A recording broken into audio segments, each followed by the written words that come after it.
What is up, y'all? It is me again, and yes, it is morning over there in Japan. Yeah, I should say Japanese. This is This is the Japanese Grand Prix, and you're probably wondering, we're just gonna start anyway. But yeah, it is morning over there, so we're just gonna have some fun. Just myself. And so I will be right back because I have to do something real quick.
Okay, I'm back. So yeah.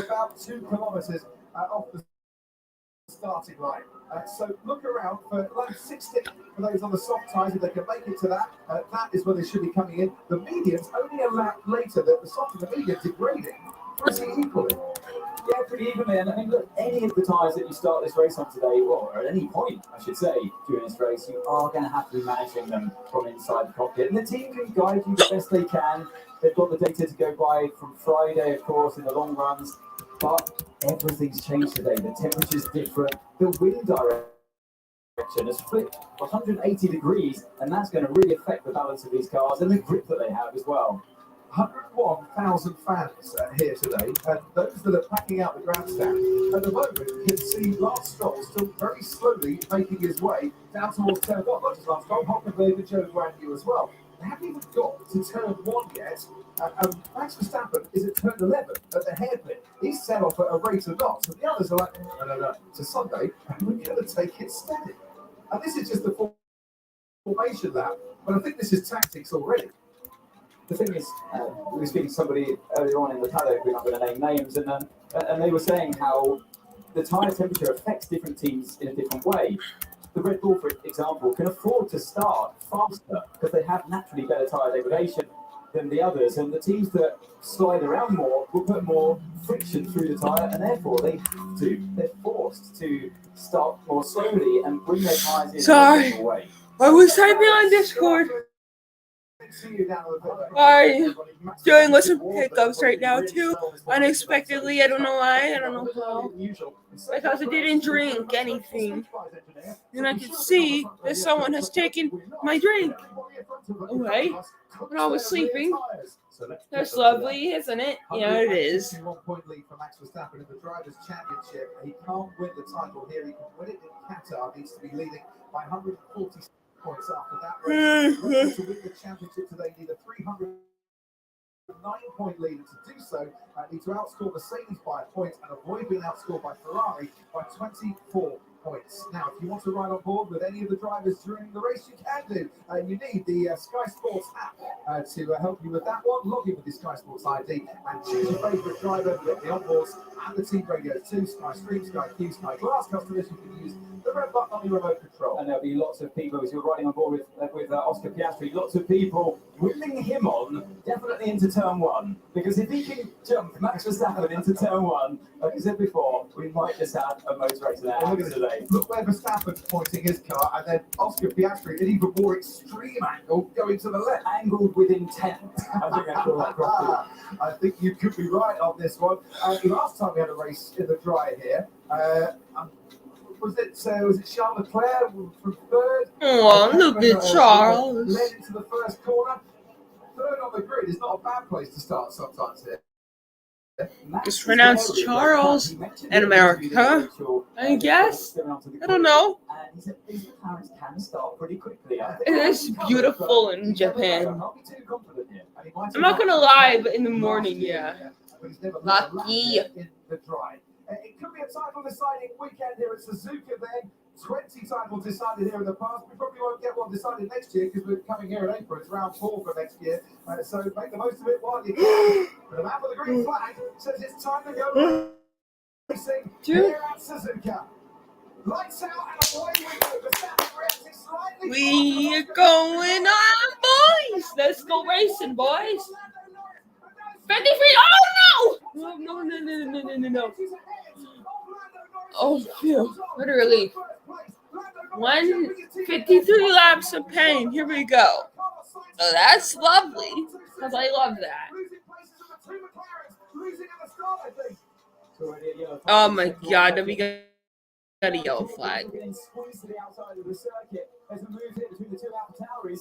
Yeah, and it's Yuki Tsunoda on the inside of his teammate Liam Lawson as they go wheel to wheel through the double curve. No. We're gonna leave. They're still going for it here, I was going to say. And it looks like Liam Lawson's still ahead. They have to be so careful there. They avoided contact, and Liam Lawson's okay. That's green. Looks like he's made up places. My babies.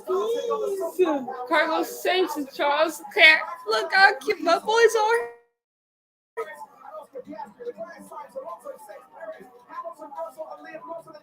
And there's some body work flying up in the air there. So yeah, Joe's got reporting he's got damage. Still at it in smooth curve. Are you kidding me? We got the safety car. Who's out? Or nobody's out. It's just a safety car. And Esteban Ocon were involved in look, there is the debris. They call it debris? Is it debris? Right at the rear of the field, Esteban Ocon. Oh, jeez. Cautions out due to debris. That's why they're limping around right at the back. I wonder if it was a case of 3 into 1, down into turn 1, didn't go, and there's a puncture on the front right there. Oh, that's Ooh. And he's lost his rolling end plate, as you can see. Can he still race? There's an early pit stop coming round from Bottas' way, and you can see where his back wheels, because the markings on the side of the tyre have all worn off. That's his teammate, Joe Guan Yu, who's also got damage. I hope they've got a couple of spare front wings down at Alfa Romeo because they're going to My need it. Ferrari boys in fourth and fifth To place. keep the marshals on track to have a free I doubt space. that Max Verstappen is going to win this race. We've had a safety car. Again, after Carlos Sainz won last week. Piastri battling away, and Lando Norris has got a wide open space in the turn one, but behind Perez goes into Lewis Hamilton, and then what happened there? I thought someone Alfa Romeo's got damage. Well, yeah. So first of all, the Perez hits. Yeah, he hit two toes by the Ferrari. They make contact, but behind them, you'll see further. Yeah. Contact. Williams was involved in Albon. He's Red Bull was struggling last week. That's the show I want to see. That's why Max Verstappen couldn't get up to Sainz. Lando Norris, a brilliant getaway. Behind Verstappen, you can see the clash between Lewis and one of the Ferraris. But yeah, I'm interested to see what happened further back. We'll get there, I'm sure. And so Max really getting his elbows out there, he had to. Well, let's actually see now on board with Carlos Sainz. And there were really maybe four of them at one stage here. Perez and Sainz, that could have been nasty. Well, They didn't avoid it. that's the moment that caused a chain reaction from Perez hitting into Hamilton, which you're going to see here. I'll say there for Lewis Hamilton. It's a great getaway. Goes to the outside of Perez, and then suddenly that gap closes. Yeah, but then there's Not one twice. twice. Yeah, not once, but twice. It was the double tap, and I wonder if he's got damage. And then gets squeezed out of room for good measure on the exit of turn two as well. We've got one but two cars. Mr. Lando Alonso gets past him. This is what I want to see. Oh, that was a nasty hit, wasn't it? Yeah, I think a similar thing happened there, Crofty. Nothing to Chain do with reaction. Yeah. And is that just the sort of thing that happens at a start here at Suzuka? Because you're not really braking at the turn one. You're then easing off as you go through that corner. Kevin Magnussen got a perfect view At the start, Albon. There's Albon in front. And what's going to happen here? So, the drivers want to naturally drift. I cannot pronounce this Kevin's last name person. This person whose name is Kevin. It starts with the A-M-U-S. A-G-U. Yeah, that's the hit in front. So, as the drivers, basically the car on the far. I think that's probably how I can know because I did see it, but I couldn't pronounce it correctly. Don't get me wrong. There's only one, and that's how you get that chain reaction effect. Those incidents have been noted by race control. Whether the stewards get a look or not, we'll let you know. This is what happened with Oscar Piastri. Max Verstappen, look at Verstappen. It's like, I'm going to cut you off here and cut you off in your prime. But then for that moment, Lando Norris is thinking, I could get the lead here. But Verstappen just had a better line, didn't he, go through turn two? Interestingly, there's a front wing change here. For Sergio Perez, let's go down to the pit lane. He's missing the end plate. So they thought they could carry on. They had a look at all the telemetry, but they concluded they had to bring Sergio Perez in. Nothing from Mercedes. Albon, of course, and Ocon came in. Albon's cars rejoined despite that big hit. But what started as an opportunity. You're still under caution. And show has ended in calamity for Alfa Romeo Sauber. They had two very, very lengthy pit stops. Now I'm seeing another Williams in. That's Sargent, I think, has come in again. Sargent started from pit lane, has come in. So it won't matter because they've joined the back of the queue in the safety car. But Joe and Bottas had very long pit stops to change their noses and their tyres. Had to be very careful, Sergio Perez, coming out of the pits. A, that he wasn't going to be overtaking cars behind the safety car. B, out of the way of some of that danger on the straight. Yeah, we may have a small bit of damage just on the dive plane, but it is very small. It wouldn't surprise me because it was a fairly heavy hit. It didn't surprise me to see Sergio Perez coming in because I thought I saw a bit of that plate with one of the sponsors' logos on there, and it was indeed Sergio Perez's car. We literally started 10 minutes ago, He didn't get the best and the caution is still out. Verstappen was quicker than Oscar Piastri, but Norris. I will be very patient until they go back to green, and everything will be fun, right? Just for one brief moment. I guess so. So good for McLaren. They were thinking we've got ahead of Max Verstappen, but Verstappen just had the grip on the inside to get to keep that first place. It's very hard to make that move work around the outside of turn two. It's easy to make it work in turn one, but when the track tightens up into Verstappen knew what was coming and just let the car drift out wide. Is that nose change down at Alfa Romeo and down through Bottas. all happening. Yes, So slow the thing is, behind the safety car. yeah, exactly. Behind that safety car, they can afford to take their time. There's lots of shouting and screaming down there, but yeah, they had to lift the car up so that they can get the wheels off because you can't get the front jack on when the nose is on the car. Absolutely. So not as well orchestrated as I'll Alpha do would have research liked. on Let's this go to the thing. Williams pit wall. James Vowles. I was earlier researching James, that Ayrton was the start you were looking for Senna there. 1992 Mexico Grand Prix from like 30 something years ago for now. I was doing research on this. That's what I was doing. Managed to get the front wing obviously replaced a lot of damage there, but the floor sustained damage too, so it's going to be a tough race for you. Have you managed to get the car up to enough speed, James, to check the aero loading of the car at this point or not? The floor damage was visual by inspection. Under these sort of safety car conditions, you can't really fully evaluate where else on the pressure test, but it'll be pretty good. James, this is a really high temperature, high degradation race today. Are you expecting a lot of three-stop strategies out there? I don't think so. I think especially with a safety car here where you're effectively taking 4 or 5 laps off the race, I think you'll still push it to a 2 unless you get well-timed VSCs or safety cars. So I think sort of Singapore situation with 4 cars now opting to stop. I think most will try and make that 2 work. James, thanks ever so much. Better luck from here on in for you. Safety car is ending at the end of this lap. While we were talking to his boss, this is what Alex Albon was hearing over his team radio. I think floor damage in the range of about 1 to 2 turns rebalancing. Right down to front. So this one now they've got to turn 1 to 2 turns off the front flap, the front wing. So it's levels of degrees of angle of attack of the wing that you can change, of course. So with the floor being damaged, you lose a bit of rear downforce, and therefore you might have to just bleed off a bit of front downforce by reducing the angle of attack of the front wing.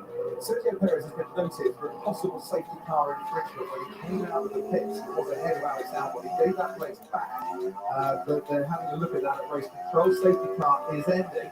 And we're going to get racing again. Bottas losing out. Perez losing out in the opening exchanges. Albon losing out. Joe Guan Yu, 2 and Esteban Ocon. Lance Stroll moving up into 11th place. Started 17th in this race.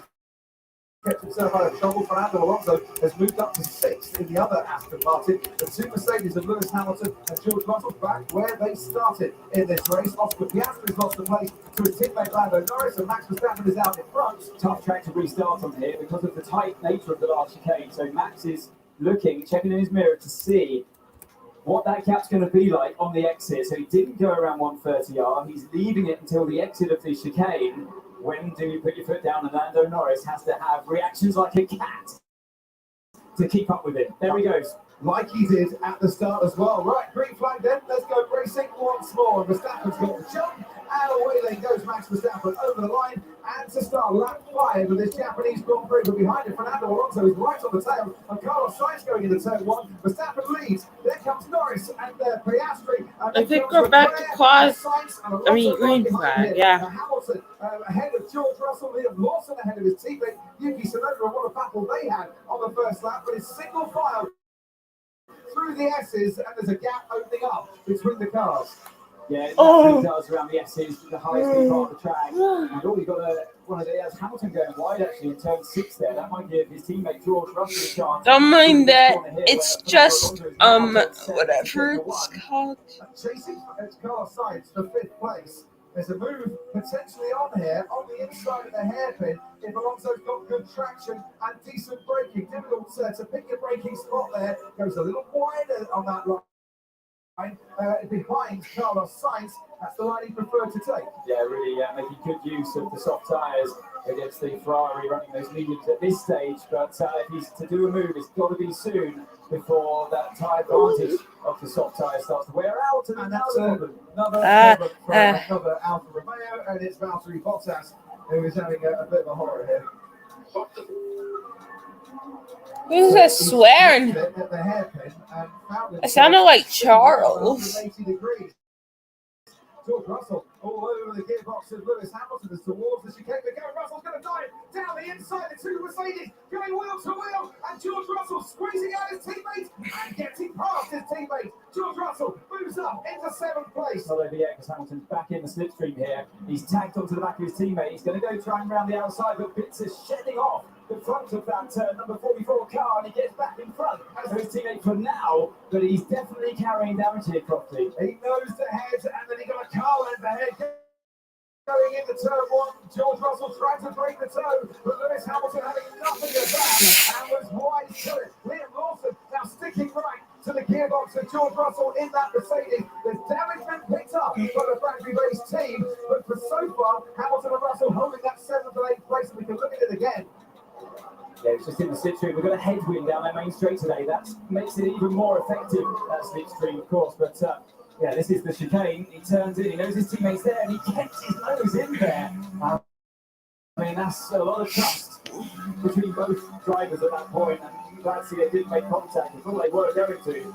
Lines him up, goes to the outside, has the speed, has the momentum, and makes it work on the outside. Like I say, for now, because that front right plate is definitely using a bit of extra body work. If you can't trust your teammate, who can you trust? Big lockup from Logan Sargent, and then he tagged Valtteri Bottas, and it was 540 degrees, not just 180 degrees. Oh dear, as he had his eyes forward on one of the Williams, the other Williams behind. Oh no, yes, he goes round there, so he's already locked up, that's the problem. And you can hear the hit under my voice there, and yeah, no wonder Valtteri was a little bit miffed by that one. Yeah, Valtteri Bottas not really having any chance of getting out of that particular incident. Logan Sargent has come into the pits as a result of that, and he is running last with Bottas ahead of him. Soft tyres, but there's a struggle going on, sadly, for Valtteri Bottas as the cars stream down the main straight. Sergio Perez right behind Joe brand new, down in 17th. They put on the hard compound tyre to go as long as they can on this next stint after changing his front wing after the contact on the opening lap. The difference down in front is 2 seconds. Over 2 seconds between the start and the Price. The RS is enabled, but 7 laps completed. You have to be a second, within a second. Think. What was I gonna say? Poor Sergio Perez has gone from bad to worse. Yeah, his engineer already telling him that we're out. At rain and speed, some might even your game. We've got a fast race car today, and after that first lap incident, made his life even more difficult from Prix, such a hard track to overtake. We saw it when he was at Sauber, when he was at Force India Racing Point. Sergio Perez would come through the field looking after his tyres and be a threat later in the race. That's not where he wants to be. Racing for Oh no, please don't count him out with a decent points finish by the end of it. Valtteri Bottas don't count him out, getting a season ticket into the pits today, Ted Kravitz. It's already for Valtteri Bottas a second visit now to the test session for Bottas because he sat in the pit box for about 30 seconds while they figured out how much damage there was to the car. Gave it a good once over. We'll be put the hard fine. tyres on and sent him out about 40 seconds later. What a day for Sergio Perez ahead, and that's the first overtake of many that in the 16th place. Now for Sergio Perez getting past Joe brand new into the chicane. There is Yuki Tsunoda in the Alpha Tauri, currently in the final point scoring place. He's got Lance Stroll on a soft compound tyre right behind it. Tsunoda also running the softs. This is Yuki's home track. Japan is where he's from. Hopefully he does good today in his home track. It was going to be happy. Because last week he was out of the race for an unknown reason. I think it was due to his engine being out. I believe. I have no idea. I'm going to have to look that up later. I hazard a guess penultimate race. I think Austin might be Also, on that one. I would imagine Liam Lawson's thinking, I'm going to give me a this is not the last I'll show you why you shouldn't have. That was part of the I'm doing motivation. one Now, no further on investigation. October For the 8th. influence on, October 8th will be the last Formula 1 stream. And then I'm not going live for April 22nd because I will be out of town during the time. So I will do the other one on October 29th. I hope y'all understand. The car is undrivable. By the looks of this exercise, you might have a point with that one. As we go towards the chicane, looking there at Esteban Ocon, who's right behind Kevin Magnussen. He's on a hard compound tyre. He's going for a long stint on this one, but he would like to clear the house as soon as he can. He's now got Sergio Perez right behind him too. And we should go to Sky Race Control for the first time this afternoon. Bernie Collins, hello. Hello. So it's interesting just listening to the radio at the moment that the soft tyre is already struggling with degradation. Joe is already being told on the radio that he needs to do more management, as is the prep of the medium tyre. So what the teams are looking for now, there's two drivers on the hard, which is Perez and Ocon, who had to stop with that earlier incident. But what can we learn from them about the hard tyre? Unfortunately, they're in so much traffic, it's going to be really difficult to learn a lot. Sergio Perez trying to get rid of one of the cars in front of him, which is Esteban Ocon. He went for a move in the turn one, he just went for a move there at the end of the S's, and neither came off. And Logan Sargent has got a 5-second penalty out of the 10-second penalty that he picked up before the race even started. His team reached part friendly conditions and put too many bits on the car as they tried to rebuild it before this morning. So he's racking up penalty points. For the man that sadly got no championship points this season, and for Valtteri Bottas, sadly for him, it's a DNF. Here in Japan, just as it was in Singapore 7 days ago.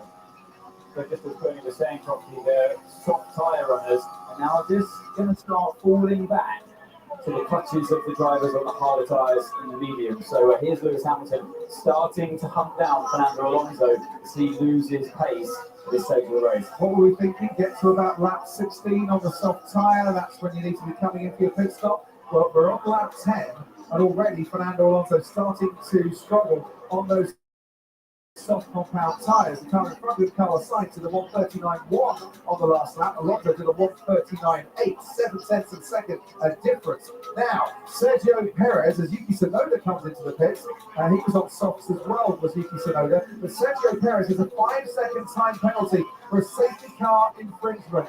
And I'm assuming that's because he came out and he was ahead of Alex Albon and shouldn't have been, and even though they gave the place back, as soon as I said, that's a 5-second penalty. I saw him overtake multiple cars. I saw him let by a few, but I'm not sure if he let by the same amount he overtook. If you follow what I mean. Meanwhile, Lewis Hamilton really starting to pile the pressure on his old foe, Fernando Alonso. Old foe Fernando. We've seen some epic stuff between these two over the years. In fact, after the first ever race that they were together. Now, this is Sergio Perez. Once they attach the new front wing, coming out to the sunshine and making his way onto the track. And I just got the feeling he was a bit indecisive. As he joined the racetrack, he's obviously got ahead of certain cars. Is he allowed to be ahead whilst he's coming out of the pits, or the minute you cross the white line at the end of the pits, the pit exit, that's when you're on the racetrack proper? Exactly, so you shouldn't really be overtaking cars once you pass that safety car line at the end of the pit lane. But as we've seen in other races, you can let the cars back past. But yeah, we've got a move coming up here. Have we potentially know the Alpine all over the back of that house of Kevin Magnussen in that Thomas Kent? He's got to find his way past soon because he's got that pressure behind him of Sergio Perez. He almost got overtaken through the S's a few laps ago. Here we go. He's got the DRS open. Is he going to go to the outside? Yes, he's got to make this stick now around the outside. He's got the grip. He's got the tyres. Job done eventually, finally. Esteban Ocon, this is what I was going to suggest. He needs to do what George Russell did on Lewis Hamilton. Get his muscles out into that chicane. But look at the speed Esteban Ocon has got. He's already pulling car in every time the wheels turn around on Kevin Magnussen, has now got Sergio Perez right behind him. Perez with a 5-second penalty to come in this race. Notice Liam Lawson coming to the pit. So both AlphaTauri hitting already in this race as we head down towards the first of the Vegas.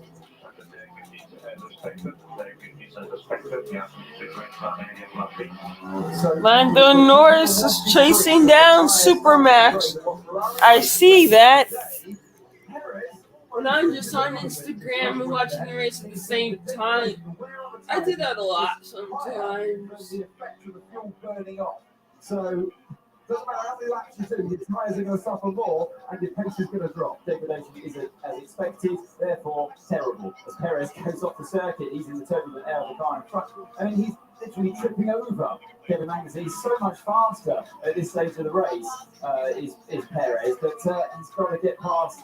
Yeah, it's only a matter of time. You can't afford to make mistakes like that in your bid to make your way through the field again. We're also expecting the undercut to be very powerful. So if you're running behind a car in front and you pit first, you've got an excellent chance on fresh tyres to be ahead of him after he's pitted. And Yuki Tsunoda's put that to good use by getting past Liam Lawson as Fernando Alonso now pits. And he covers himself from the potential undercut of Lewis Hamilton. That's why they pitted him earlier.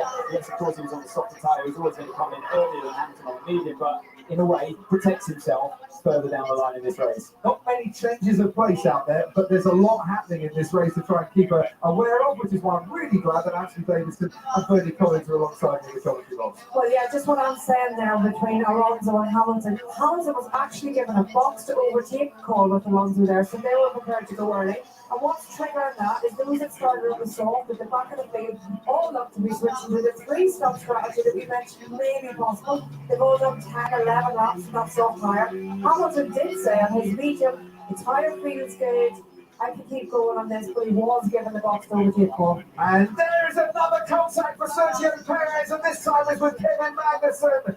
And whilst Perez squeezes through, Magnussen is now facing the wrong way, down at the hairpin, and that has rather ruined Kevin Magnussen's race.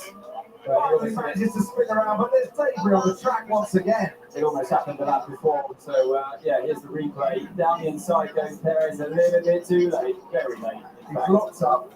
He's not in control of the car. Has he got another front wing?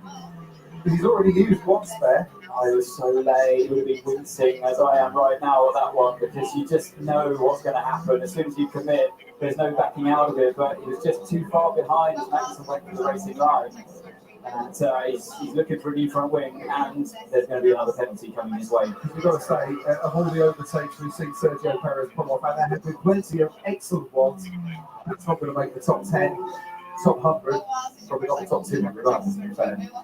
We'll see what race control say. Ted Brown is down to a lot of the pit crews are anticipating a virtual safety car for debris. Nothing yet, let me know if there is. Sergio Perez has to pit. There is a spare front wing and nose for him, so he's come slowly into the pits. So obviously, virtual safety car now would advantage Hamilton in his fight with Alonso. Can he start from Alonso properly? I know you mentioned it, but up to P6, but then has pitted and put the hard tyres on. Let's see what happens. By the way, Lawson did get undercut by Tsunoda, didn't he? Yeah. They are down at the moment at 13th and 14th. Sergio Perez has got another front wing. They've fitted it again, and off he goes. And when he comes out, well, he's gone last. Unfortunately for him. This is coming into the pits. This is what it was for, Coffee. He overtook the car before the safety car line going into the pit. So it wasn't what happened on the exit of the pit lane. That makes much more sense. That's the shot we didn't see. Piastri into the pits. So he was the second of the McLaren cars. And Oscar coming in now for his first pit stop. As we have a virtual safety car. Now that could be good timing. Well, good timing, yeah, for the McLaren driver there is Oscar Piastri and anybody else who pits or in the pit lane now. So they were protecting themselves from Ferrari by pitting Oscar Piastri first. You only lose 10 seconds under the safety car, the virtual safety car. You lose about 22 seconds during normal racing speed. Piastri comes out ninth ahead of Esteban Ocon. That is good news for Oscar Piastri. So it's a free pit stop. Yep, under the virtual safety car, free pit stop. Verstappen didn't have that yet. Norris hasn't had that yet. Neither do Ferrari. So at the moment, as it stands, brilliant news for McLaren fans and Oscar Piastri fans. So this is Max Verstappen leading the race by quite some margin from Lando Norris. But now we've got a virtual safety car. I'm expecting to see.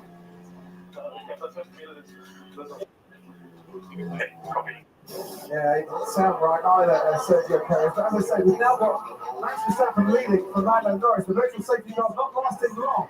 It's ending, yes. The virtual safety car's ending. So I don't know, Crofty, if these other cars can come into the pits. They can't take advantage of it.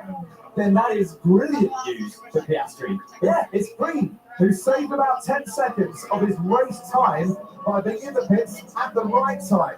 And whilst he has a gap of 32 seconds to Max Verstappen, Verstappen's going to have to pit in a minute and lose at least 22 seconds of that particular advantage. It works out well for Oscar Piastri because he should now get ahead of his teammate Lando Norris when Norris has to come and pit.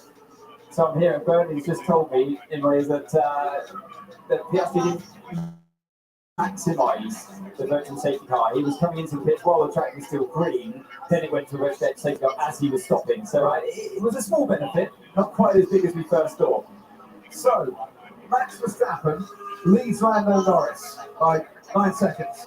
Charles Leclerc leads Carlos Sainz, Lewis Hamilton ahead of George Russell, Pierre Gasly ahead of Lance Stroll, who is now just pitting, and then comes Oscar Piastri, Esteban Ocon, and now turns Sergio Perez to retire the car. So the nearest challenger to Max Verstappen in the championship is going to score no points here today, thus making Max Verstappen's job of winning a third world title that much easier in Qatar.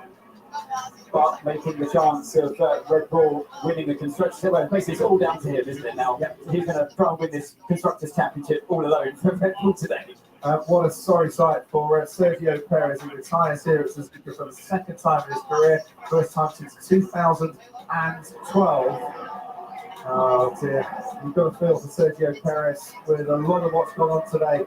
The final 5-second penalty that he's been given for causing a collision with Kevin Magnussen will mean absolutely nothing. Now this is Lando Norris. This is under the virtual safety car. It is. It is there. That's all about. That's Sergio Perez in the other Red Bull. Now, I think he's got ahead, but whilst you're not allowed to overtake under a safety car or a virtual safety car, if the car in front has significant damage and is looping along, McLaren, box, opposite McLaren. and there goes Oscar Piastri, past Pierre Gasly, fresher tyres, moving up to 7th place. You are allowed to overtake if the car in front is doing significant damage and has got a problem out there. So that's, I think, why we were seeing that replay, but he might be okay at Lando Norris in terms of any investigation. We'll keep you posted. Lap 16 of a thoroughly absorbing, so far, Japanese Grand Prix, which has Verstappen out in front with the fastest lap, and it has Red Bull at the moment going on to win a 6th Constructors title. But there's a long way to go yet. 10 grand down to you. That was for Leclerc, the box opposite McLaren, wasn't it, Crofty? Yeah. A dummy. It's a dummy. Ferrari unboxing, McLaren unboxing. Hamilton off the track. George Russell, his teammate, right up his gearbox as they go into the hairpin. And that could have been a lot nastier for Lewis Hamilton going off at the second of the technical corners. There's no runoff area down there off Pierre Gasly. He's already crashed so far this weekend at that point. And Hamilton, with a lot of dirt on his tyres, now having his hands full, trying to defend against George Russell, and lost it around the outside, a smooth curve, and both Mercedes go off the track. Wow, Hamilton staying ahead and keeping hold of that 5th place. There was no room given there. They both went off the track. How did you see that, Ant? Yeah, I mean, Hamilton just forced the speed, as did Verstappen into turn 1, fighting Lando Norris. But George has got the speed, it seems, at this point in the race, and they're wasting each other's time. As Max Verstappen then comes into the pits, and I think George Russell might be coming into the pits too, for Mercedes. So Lando Norris takes over the lead of this race as Lewis Hamilton is coming into the pits. For Mercedes, Charles Leclerc, Carlos Sainz second and third. Then comes Russell. Then comes Max Verstappen ahead of Oscar Piastri, who stops, as we know, before Max Verstappen and is that much closer to him. You can see it on your screen. Hamilton then pitting, and already Gasly and Ocon going past him. What they'll be hoping is that as Alonso now goes past, he comes out ahead of Yuki Tsunoda. Here comes Yuki Tsunoda, heading down to turn 1. This is going to be tight, but it looks like the Mercedes crew have done a very good job to get Lewis Hamilton into the pits, change his tyres onto the hard compound, back out again with a nice clear track ahead of it. Yeah, that's the kind of gap they would have seen on their strategy tools, and that, you have to perfect the pit stop from all of the crew down there when it's that tight. So yeah, good that they could get Lewis out. Right, here's that moment through Techno 1 into Techno 2. Is on the curb on the turning, picked up understeer mid-corner, and clumsily went over the AstroTurf on the exit. Then he had his eyes full in the mirror of his teammate mounting the attack into the hairpin first down at turn 11. Everyone fighting over each other, all the others. Yeah, clearly they are free to fight and reminiscent of what we saw in Monza with the two Ferraris, but ultimately, like George was saying, for how total race pace here, it's not ideal. No, it's not ideal at all. Hamilton, struggling to clean his tyres after going off and struggling to defend against George Russell. Now, we mentioned right at the start, Red Bull having one set less of the hard tyre compared to their rivals. And we'll talk about that in a moment. Lando Norris now coming for a pit stop, and it looks like Charles Leclerc also into the pits. And his hard tyre coming on for Lando. So this is going to be the interesting one, the fight between the two McLaren teammates. We've already seen it at Mercedes. How's it going to play out with that advantage that Piastri has against Norris? Piastri has got past Lando Norris, and we thought he would Esteban Ocon past, and he hasn't pitted yet. And he comes out, Lando Norris, just ahead of Fernando Alonso, who's just ahead of that man there, Charles Leclerc. Bernie Collins at race control. Because we just see Lance Stroll now on Nico Hülkenberg, and an easy pass for him in the turn one goes up into 13th. Right, Bernie at race control. Yeah, I was just trying to discuss the Hamilton-Russell argument that we've seen there. Hamilton had that slightly slow stop, but it doesn't seem like a lot. But I think there was an opportunity. If Russell had boxed, one navigator to come out ahead.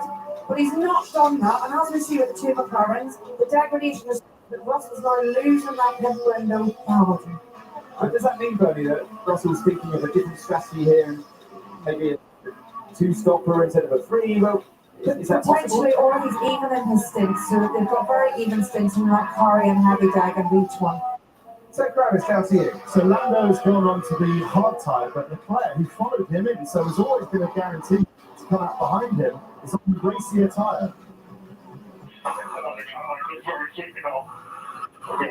So Leclerc's gone on to a new medium, probably, and tyre hard. So, mixture of tyre strategies on this one. Max Verstappen on the mediums, Oscar Piastri on the hards. We've got Lando Norris on the hards. Fernando Alonso on the hards too. Medium for Charles Leclerc. Max Verstappen moves up in a second place behind George Russell, who now leads this race but hasn't pitted yet. Sainz stops in his box as Piastri now goes past. And where will he come out? Behind. Oh, and move down the straight there. Charles Leclerc on Fernando Alonso. And as they disappear into turn one, Carlos Sainz comes out in 8th place. So Leclerc on those fresh mediums getting 6th places. Gasly now pits. The thing here probably is that the two McLarens, obviously, they're going to probably go through this race now on the hard tyres. They've got 2 sets of them, whereas the Red Bull and Max Verstappen doesn't. So the race pace should start to get a little bit more. George Russell got 5 seconds to run. Not his race today. Max Verstappen retakes the lead on lap 19 of his Japanese Grand Prix. Now that he's pitted, George Russell hasn't. Russell's not hanging around wasting his time trying to defend against a car on much rippier, fresher tyres. So they've offset the two Mercedes, Bernie was saying, and that's given them a bit of a virtual race now. And in a way, it diffuses the absolute direct attack. Speaking of attack, Leclerc into smooth, goes through on Esteban Ocon. So Charles Leclerc moves himself up into 5th place. Esteban Ocon, slightly slower, harder compound tyre there in the Alpine, and he's now got Fernando Alonso coming right at him, and that's battle resumed after Singapore 7 days ago. Ted, down to you. Radio message to Verstappen. It was quite easy. His engineer said, "Look, George has been told not to fight you too hard to control and preserve his tyres." So really for Mercedes, Crofty, it was a case of, while the Wolf is away, the boys will play. Of course, Toto Wolff not here this weekend, but he wasn't happy about it either. And a case of now, I think Mercedes are now thinking, let's focus on the others rather than ourselves. Good fight while it lasted, though. Fastest man on the track, thank you, Ted, is Lando Norris currently. He's found some pace on these hard compound tyres, but is he pushing too hard too soon? It might be their case. We've seen just in the last race, probably in Singapore, that how you have to bring the tyres in for it to benefit you later on. But they can be pushing that a little bit harder than most out there on the mediums, because the McLaren will go through, like I was saying before, on the hard tyres. We've got 2 sets of them. it should be the fastest race tyre here today. So a little bit of hope still for the power of the fight with Verstappen. This is a great fight. Carlos Sainz is now joined. Fernando Alonso just ahead of him, sliding his way out of that hairpin. As they go wheel to wheel now through the next corner. Alonso's got the inside line. That's just about keeping him ahead. But Carlos Sainz should have the traction. And now the inside line through Spoon to make it look up in the 7th place and does. Yeah, Fernando just tried to minimise the angle of attack on the exit of the hairpin to try and compromise Sainz's progress. But with a fresher tyre like Sainz and a better car here today at Suzuka, he was never going to have it back. And now Sainz has his eyes firmly focused on the Alpine in front. He's going to try to line up to his. Yeah, excellent on the message, George. George calling it from the cockpit, and now in the cockpit of the Ferrari, Carlos Sainz can see an overtake coming. Esteban Ocon hasn't got the power to live with a Ferrari with DRS as well down that straight. And Lewis Hamilton now gaining on Fernando Alonso. That Aston Martin not performing on the hard tyre at all. It just looks so slow compared to the Mercedes now that they've switched from the soft to the hard. Meanwhile, talking of Mercedes, as Gasly gets ahead for Stroll is now pitting. Talking of Mercedes, no further investigation for that incident around the spoon curve between George Russell and Lewis Hamilton. The 10 planets, I think this last stop in 2 seconds.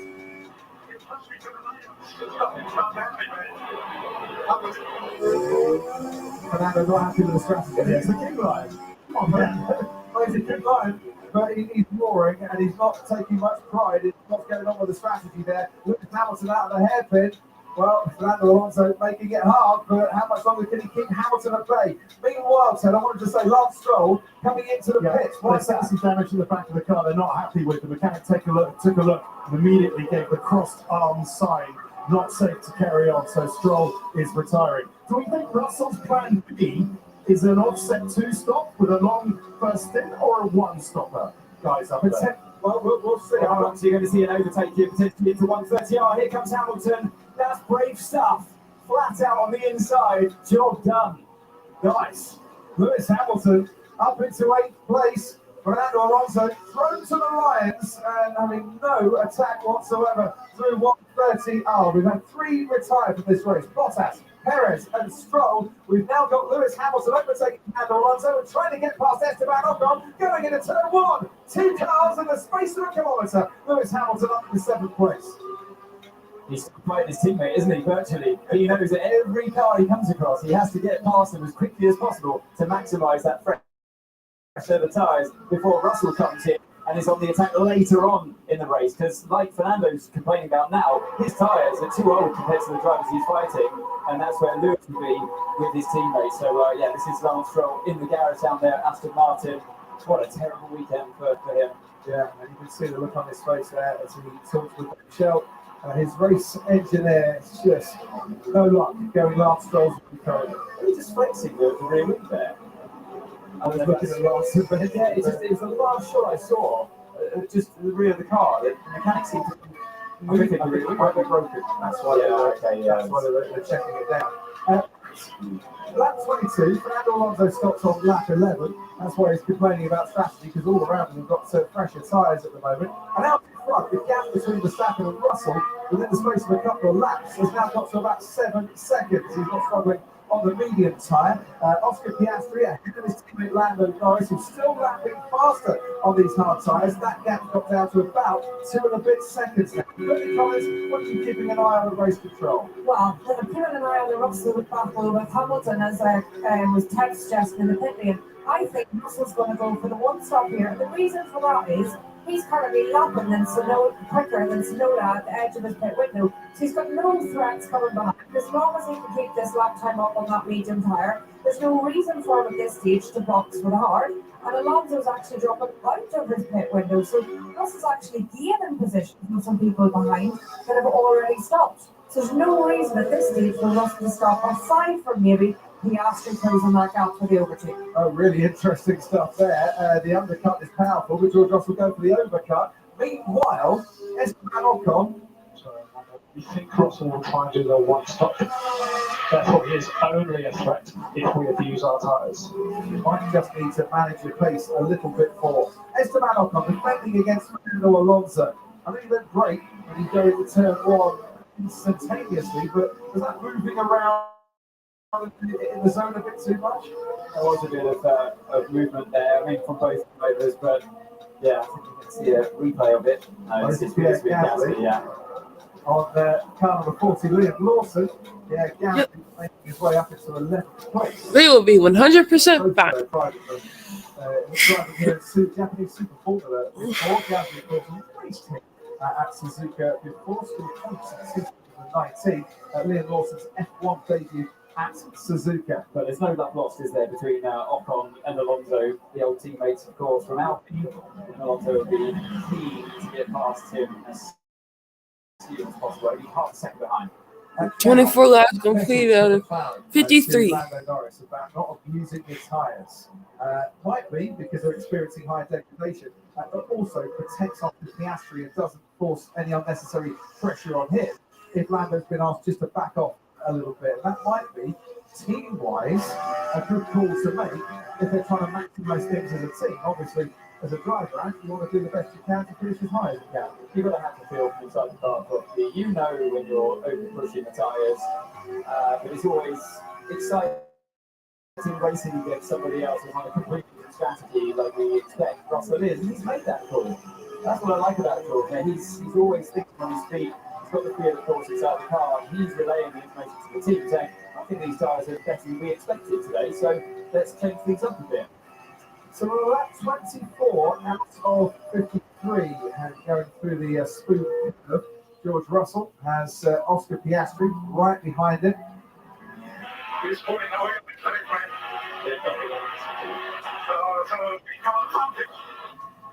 Yeah, that's a message from Fernando Alonso to Chris, his race engineer, saying, come on, get me out of this hole here, because you put me in a position that we shouldn't be in, and you need to find a way past. Esteban Ocon too quick in a straight line.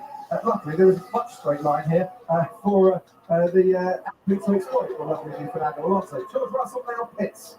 He's made it to lap 25 on a set of medium tyres. Decent stint now from George Russell in track temperatures, which are still 40 degrees. Charles Leclerc goes past down the main straight. Atkins, Carlos Sainz, and Lewis Hamilton. George Russell has hard tyres now fitted on. Can they get to the end of this race? And is he going to come out ahead of these two? No, he's not. Fernando Alonso with DRS trying to get past Esteban Ocon into turn one. Once again, nothing doing for the Aston Martin. Yeah, as Alonso reported, that Alpine's a little bit too fast, even without DRS.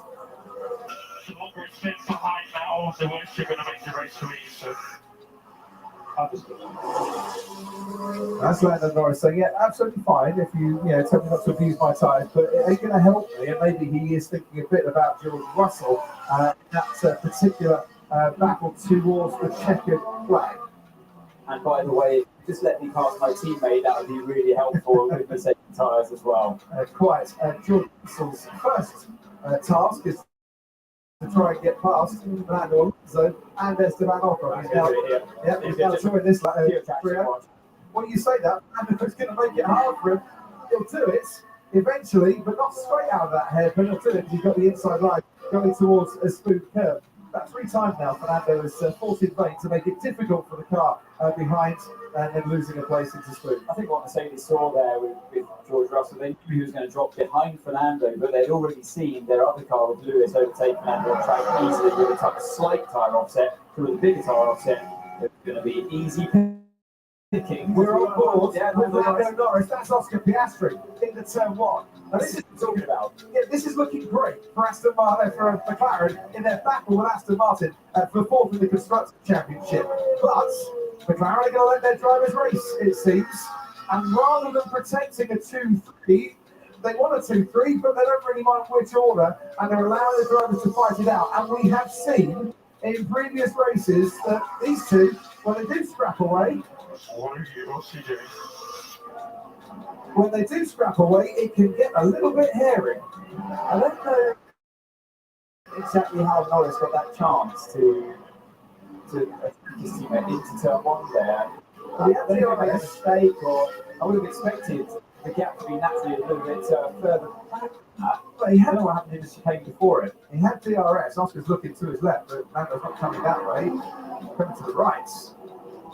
And he has been making a lot. Then backs off for a couple of laps, and then I think started to gain again. That radio message that we've been hearing might be just a little delay to it. Many colleges to the action of Sky Race Control. Looks like they're trying to swap the cars, but I think Piastri thought it wasn't quick enough, and he was going to get it to.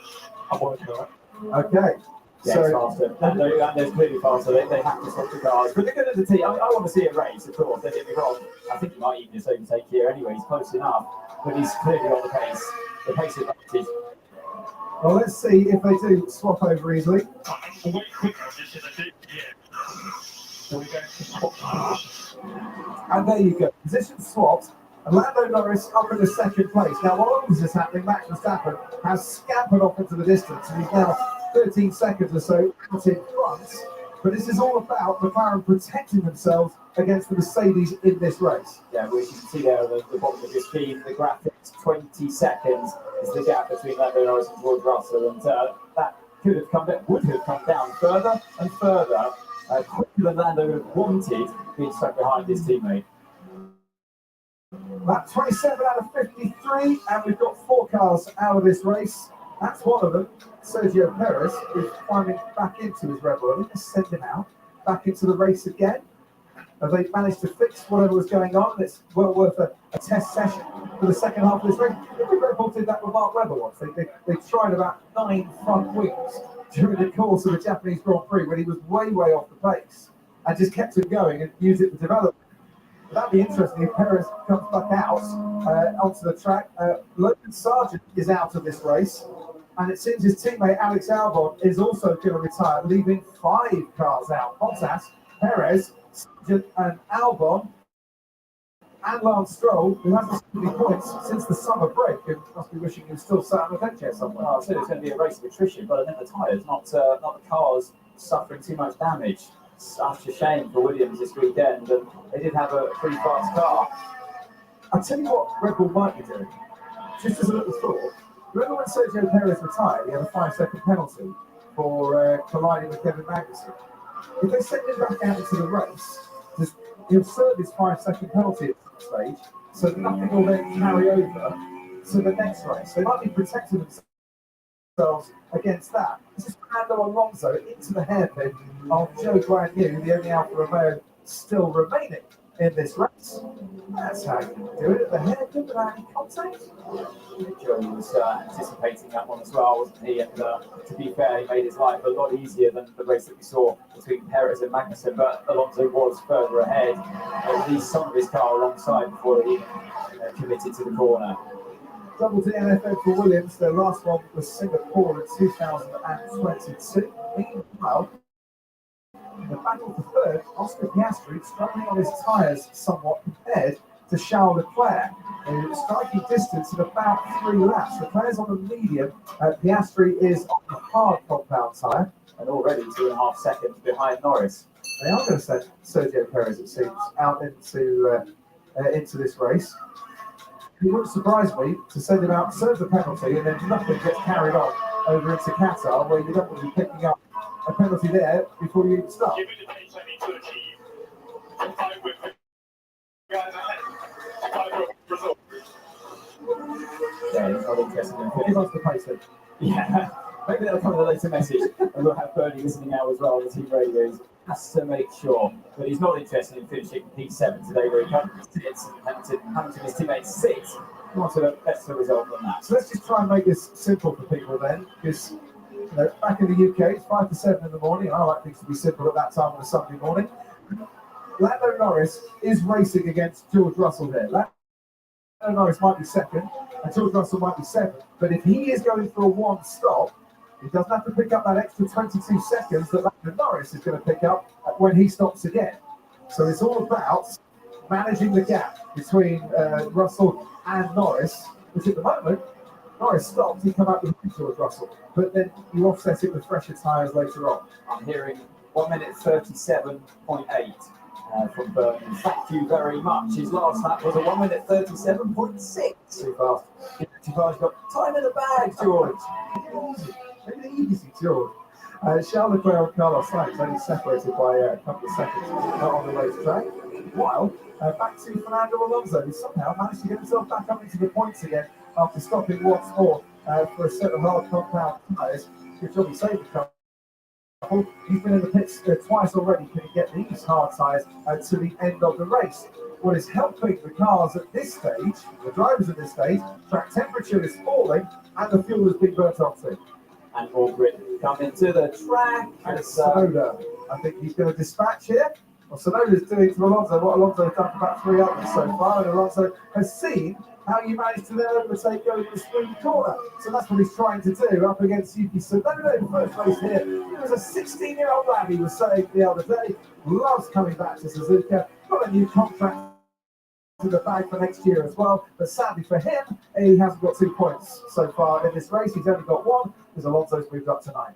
Yeah, those mediums starting to fade away, as you'd naturally expect, compared to the hard tyres of Alonso. Even though Alonso's not entirely happy with his strategy, still able to make some positions up, and now he's got Pierre Gasly in front of him, 10 seconds, or 10.5 seconds in front. So what was that, 1:37.8 that George Russell has got to do? So Lando Norris, has he been told you've got to match those lap times? Because he pretty much did a 1:37.8 on the last lap. Yeah, I mean, they're looking behind them as well as in front. The gap now continues to fall, just another second to Max Verstappen, 14 seconds now. And so we've got an overtake here with Liam Lawson down the inside of the Haas. It's easy stuff there to help the DRS.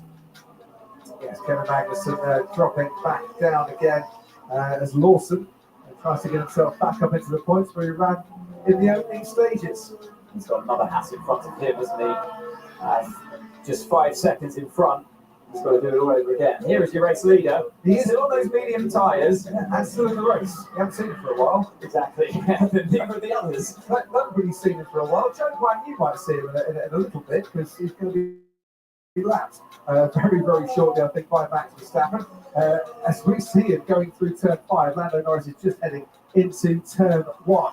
Norris in a battle with Russell, but Lewis Hamilton very much in the thick of things too, and currently running in 6th place. The longer Lewis stays out, delaying George, better it will be for Lewis when he gets onto his fresher tyres. So he needs to be a bit of a blockage to his teammate, if he can be, to protect his own. At the moment, 6th place and potentially more. Yeah, I predict we're going to see Lewis hunting down George right to the last couple of laps of this race today. They're going to be fighting each other much later on, basically. Ted Kravitz has been right on board in the Red Bull. Down to you. Right, I've been busy. I've left the pit lane, gone into the paddock to find Red Bull, and they are going to make Sergio Perez come back into the race so that he serves his penalty properly. You're right. So they have been in contact with the FIA to square it away, to say, are we allowed to do this? I know Red Bull are good with the rules and everything, but this is taking the biscuit, isn't it? The FIA have said, we think you are allowed to do it. So go for it, even though he hasn't been in the race for what? 15 laps? Sergio? 10 laps?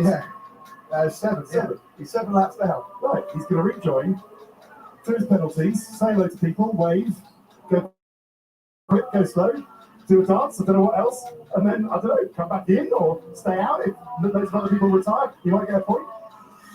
Well, that's just the answer.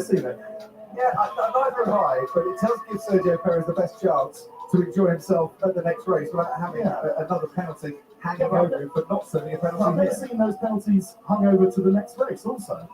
No, but I'm assuming there's something in the sporting regulations that says you can, otherwise it wouldn't have prompted my attention. Ted, if you're not too busy, go and have a read of the sporting regulations. I mean, some of the decisions say, the penalty at the next race, to be served at the next race the driver does. But I've never known that to be subsequently held over if that driver retires. What about Logan Sargent? He didn't serve either of his penalties, as far as I know, did he? And he's retired from this race. And he has retired from this race. I'll come back to you on that one. I'll go back to Pedro. Thanks ever so much, Ted. 32 out of 53 laps. Okay, just for info. So we had a rear wing failure on the other car. Our car is all okay, and we can see it data, so we're all okay. if you can minimise curves where possible. That's one of those messages to a driver where you're trying to build up some confidence, but then just say, yeah, but if you could just stay off the bits that make it wobble a bit more, that'd be nice. I've heard drive fast and take big risks before. I haven't heard drive fast and take no risks. You have to take a few risks, don't you? How's Lewis Hamilton's pace? I wonder. 138.8 on the last lap. His teammate on fresher tyres, 0.8 faster. George Russell just over 4 seconds then behind Lewis Hamilton. Yeah, Hamilton's enjoying this fight with Ferrari's in front of him, isn't he? He's on the better tyre at this stage. The hard tyre, he's brought that gap down from over 4 seconds to 3.9. He's just chipping away at it. It'll be interesting to see how far he can take this today. And it's an important battle for Mercedes to try and maximise their points as well. They're in second place in the Constructors' Championship ahead of Ferrari. At the moment, Ferrari scoring more points than Mercedes here today, but things could change around quite dramatically in the next 21 laps. One thing that looks pretty certain from here on in, unless there's any mechanical issues, is that Red Bull are going to be Constructors' Champions for a 6th time. They need to outscore Mercedes by 1 point and not be outscored by Ferrari by 24 points, and they are doing both of those things currently. What else is looking good is that McLaren, running second and third, are going to make another massive inroad into the gap between themselves and Aston Martin in the Constructors' Championship. Aston Martin in the early part of the season took the fight to Red Bull, but now are in danger of finishing 5th in the championship and don't seem to have the armoury at their disposal to fight the resurgence of McLaren and Mercedes and also Ferrari, because those three teams seem to develop a lot better as the season has gone on. Bernie Collins at Sky Race Control. So just on the regulations, just to read out what it says very quickly if I can, without getting it wrong. But it says, if any of the 4 penalties involved, which includes what Perez has, are imposed on a driver, and that driver is unable to serve the penalty due to retirement from the race, the stewards may impose a great penalty on the driver in this next race. So that's what they're trying to avoid. I'm amazed you found time to go into the sporting break on that one. It's 54.3. the ultimate multitasker, Bernie Collins, thank you so much for that. There was something in the race about it. Right, 15 seconds, the gap out in front, Verstappen over Norris. Piastri has dropped back bit by bit in 3rd place at the moment, and lapping faster than Charles Leclerc in 4th on the medium tyres. Leclerc starting to struggle on his medium somewhat. Carlos Sainz 2 seconds behind his teammate, lapping round about the same lap times. And now comes Lewis Hamilton, who, as you can see, 3rd in the Drivers' Championship, where he moved into 3rd after Singapore for the first time since Bahrain 2022, and he did it at the expense of this man, Fernando Alonso, who is currently trying to hunt down Pierre Gasly, and after stopping for a 2nd time in this race, around about a second a lap, or 0.6 of a second a lap faster than Gasly. Hamilton now at 3.3 seconds behind Carlos Sainz. He can see them quite clearly in front of him. It's always nice when you're in the car. It's just that carrot you need just to spur you on that little bit extra. So current models have us under pressure end of race. So if there's any more pace in that, would be helpful. So look after your tyres and go fast. Yeah, exactly, but his pace has dropped off to a 38.1. We knew it was a 37.8 that the team were targeting. That's what that message was all about. Bernie. Yeah, I think that at the moment, Norris would come out behind him when he pits, and we're expecting Norris to pit again, and that's who they're fighting at the end of the race. So they're thinking they can get all the way to P2 when they box again, just can they hold on to it? So, in this race, Verstappen will pit again, because he's run medium, and you have to run, Leclerc might be coming in, and you have to run 2 different types of dry compound tyre. Leclerc is pitting, Sainz should pit again. We're expecting Norris and Piastri to pit again. Russell could go to the end of the race. Could Hamilton go to the end of the race, or is that asking way too much? No, it's Lewis Hamilton's coming in, even as I asked that question. And that's why they pitted Leclerc. They didn't want to be undercut by Hamilton being just 4 seconds behind Leclerc. A great stop time there for Ferrari, 2.2 seconds. Lewis Hamilton's lost 0.8 to Charles Leclerc in that pit stop by being stationary for just that little bit longer. This is Fernando Alonso heading towards turn 1. Hamilton is out safely ahead of Alonso in 7th place. So Ferrari, wary of the undercuts, decided to come in. Mercedes, realising they had to pit at the same time, boxing as well. So that was Leclerc that boxed. What about Sainz? because Hamilton was closer to Sainz, obviously, than he was to Leclerc. It'd be interesting to see if I'm sure they're going to pit Sainz's lap. Well, Piastri is going to box as well. They're going to react to that with McLaren to protect him.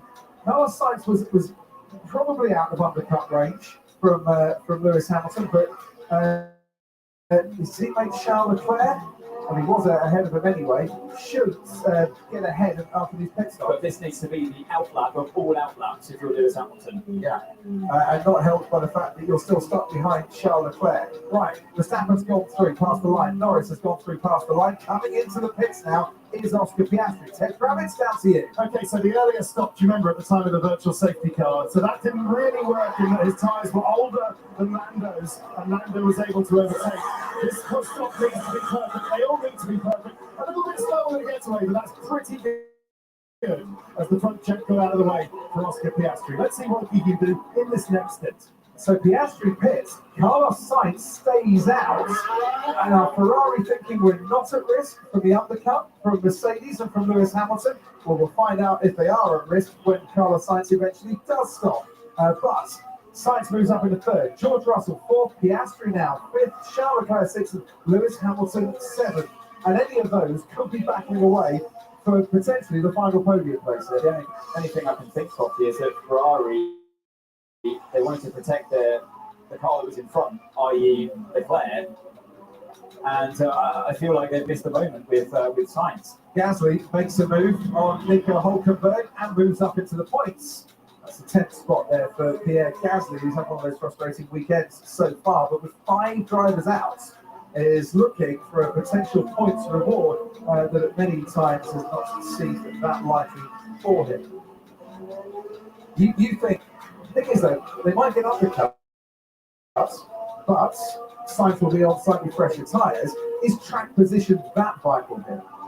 It depends on, as you see, Lando Norris coming into the pit box now, pit lane, sorry, and so this is, it's all about that potential threat from George Russell. So they have obviously the luxury of another set of hard tyres. I'm sure we're going to see go on here. Yes, they are. Down the McLaren. Look, you have to look all the way back to FP1, Crofty. Yeah, this is where it all starts, where your strategy begins. So they've saved themselves as there is Russell going past, but obviously on much, much older tyres. I am sure he's not going to hang on to this, but for what it's worth, he's got track position. You know, yeah, that's what I was talking about. Yeah, so they knew it. That's why they've left Sainz out there to offset themselves now, to hopefully come back at Hamilton later on in the race with better tyres. And you know you were looking for the outlap of all that outlaps from Lewis Hamilton. Well, there he goes for the fastest lap. I don't think his out. That was the second one, but he's responded, and that's his some pace that he's got over Charles Leclerc. Now they're both on the hard compound tyre. Red Bull are going to file out into the sunshine of the pit lane, and Max Verstappen is going to come in at any moment now. He's just approaching the final chicane, whilst we look at Lando Norris going through the hairpin, and Lando Norris right behind George Russell. I'm not sure this is going to work for George. I think the tyre date was too high. I think he was maybe a little bit too optimistic on his mediums as Max Verstappen on his mediums comes in. Did he call it that? Did George Russell say, think about a plan B here? And was that what swayed Mercedes? He was the one that had the feeling in the car. He had to try something. He was confident at the time, and he can't stick to the lap time that the team wanted. As a set of hards go on. It's caught out by that red stripe there on their wheel. How are they going to send Sergio Perez out? He's been sat in that car now for about 10 minutes. Sitting there thinking, is this penalty time enough? 5 seconds? I'll give you 5 minutes. He's going to come on the track for that penalty. George Russell hasn't got fresh tyres. We know that. Lando Norris has. Lando Norris can almost wave at his friend there as he moves back up into the podium places. Norris has stopped twice in this race. Ahead of him, Carlos Sainz has only stopped once, and Max Verstappen has stopped twice and is still in the lead of this race, enjoying a very comfortable return to leading a race. Something that he didn't experience, of course, in Singapore. Which looks like being a little temporary blip, doesn't it, in the Verstappen Red Bull domination for this year. Back in his happy place. Where he's performed best this year, and he's out in front with no pressure. Box is the message from Carlos Sainz. That's that moment currently on for Carlos Sainz. Well, it has. He'll clearly be behind Lewis Hamilton when he comes out, but he'll have pressure tyres offset by 4 laps, I believe. And it might just be enough. As Nico Hulkenberg pits for the lower reaches of this race. And it's a race that we saw high drama right at the start, and contact where there was a little bit of damage on the Mercedes of Lewis Hamilton, where there's a lot of damage on Sergio Perez, where Carlos Sainz was getting involved in the skirmishes too, as we ride on board with him, and where Max Verstappen almost got overtaken by Lando Norris, but survived that and has looked pretty comfortable out in front ever since. Oscar Piastri did get overtaken by his teammate. Piastri and Norris a little bit offset currently. We'll see how that pans out with the two McLaren drivers come the end of the race. As you can see on the left-hand side of the screen, Lewis tackling the final chicane as Carlos Sainz hasn't even peeled off into the pit box yet. But he's going to be quite some way behind distance-wise, but will be coming back out, Lewis, once he gets back out there on that fresh set. And it's the hard compound tyre for Sainz, and has to be, because he's run 2 mediums in this race so far. He comes out ahead of Fernando Alonso, and eventually Sergio Perez gets the driving down rather than just sat in his Red Bull. Yeah, they're waiting just for that final pit stop of Max Verstappen to be complete, to give the team a bit more focus and less pressure, because there is no pressure now in getting that second car out there. It must be a horrible feeling for Sergio Perez, who is his teammate, dominating this race. Once again, Sergio picking up damage, picking up penalties. The reason they're sending him back out to this race is so he can serve a 5-second penalty for his incident colliding into Kevin Magnussen. But they're going to wait. They're watching the circuit map, as I am right now, of Verstappen going through the final chicane. They don't want to send him out there unnecessarily in front of the race leader and the sister car. Started this race 43 points ahead of Lewis Hamilton in second place in the championship. That's going to make a big road into Sergio Perez's advantage. There's a lot of points to be gained between now and the end of the season. And that battle for second in the Drivers' Championship might be quite keenly fought, given the way Mercedes are performing and the way Perez, well, not picking up points this weekend. Can't afford to have too many like this. Ted Perez, down to you. And there's also a good battle for 8th, 9th and 10th between Fernando Alonso, Esteban Ocon and Pierre Gasly. And it's getting better for Alonso now. He's holding off Ocon and Gasly behind, but Ocon and Gasly with a more sort of equal pit stop strategy. So Ocon might be able to close on Alonso. Alonso's made his pit stops quite quickly. The Alpines have spaced them out. As Sergio Perez goes out again. Crofty, I once took part in a go-kart race where I was like this. I bumped into people, made a bit of an embarrassment of myself. I was naughty. I had some other people off the track. They called me in, sat me in the pits for a while, gave me a talking to, and then they let me rejoin. I didn't have to serve any penalties that day, but that's a bit like... I'm getting vibes from that karting day. And it wasn't the karting day when I had you off either. It was a different one. We've got massive penalty. I'm getting those kind of vibes with what Sergio Perez is doing today. I think Perez is going to be having words with you, Ted, after this race, because comparing him to you in a fun car. I'm just saying. I've never seen that. I've never seen that before. It just reminds me of when I'm sure many of our viewers would have had the same experience. Right, George Russell is having a defending experience here, and a defending experience where his tyres are offering little or no stickiness up against the young Australian Oscar Piastri, whose tyres are offering an awful lot more grip. And you rather get the feeling that with some DRS, if Oscar's got it down the main straight, it's going to be quite tight going into turn 1. We're on board with George Russell. We can see Piastri getting closer, and he has got DRS as Oscar Piastri. George Russell's looking which way to defend and makes his car as wide as possible, heading into turn 2 where the behinds of Sebastian Vettel are planted. And as we say that, Oscar Piastri swarming all over George Russell currently. Oh, there's Sergio Perez in for a pit stop. He has, by the way, 7 of the 15, 7 pit stops that have been fastest in the 15 races so far this season. But they're going to have another pit stop. This ain't going to be the fastest because he's having a 5-second penalty before they do anything. So Piastri's running on board with him now. You can see George Russell in front. He's realised that the pace of Mercedes is pretty comparable down that main straight. He wasn't quite close enough last time around exiting that final chicane, so he's got to think about how he can get closer this time around. But it all begins here at the spoon curve coming up. If you can focus on getting a clean exit out of this one, you can get slightly closer into the slipstream of that Mercedes. You go up the hill through 130R, which will still be easily flat out in the slipstream. Can you even mount a challenge on the braking zone towards the chicane? He looks much closer this time. You've got to time it right and pick your moment. He's picked his moment there. Or out of the chicane. Well, he picked his moment there, but he just ran out of room to do it. Russell's got it covered. He crosses the line over, and what he's going to do is get a better exit, straighter exit here. Now, is he close enough? The traction seems very good still from that Mercedes. And I'm not sure he's going to be catching. He's going to go to the inside as Russell to defend. Can we get around the outside? Yes, he does. Nicely done by Piastri. And it all started at that spoon curve. Oscar Piastri moves up then into third place, and whilst George Russell would have been using a bit of ERS, electrical energy, to power his car down the straight, it wasn't enough with the 14 kilometres an hour of DRS advantage that Oscar Piastri had to preserve that third place. Russell down into fourth. We can have a look at it again. Piastri thought there was a move on here. He needed just a little bit more track before the chicane. Well, what it was, he wanted to cross the line. Afterwards, to get that slipstream, to get the toe, to get the overtake done.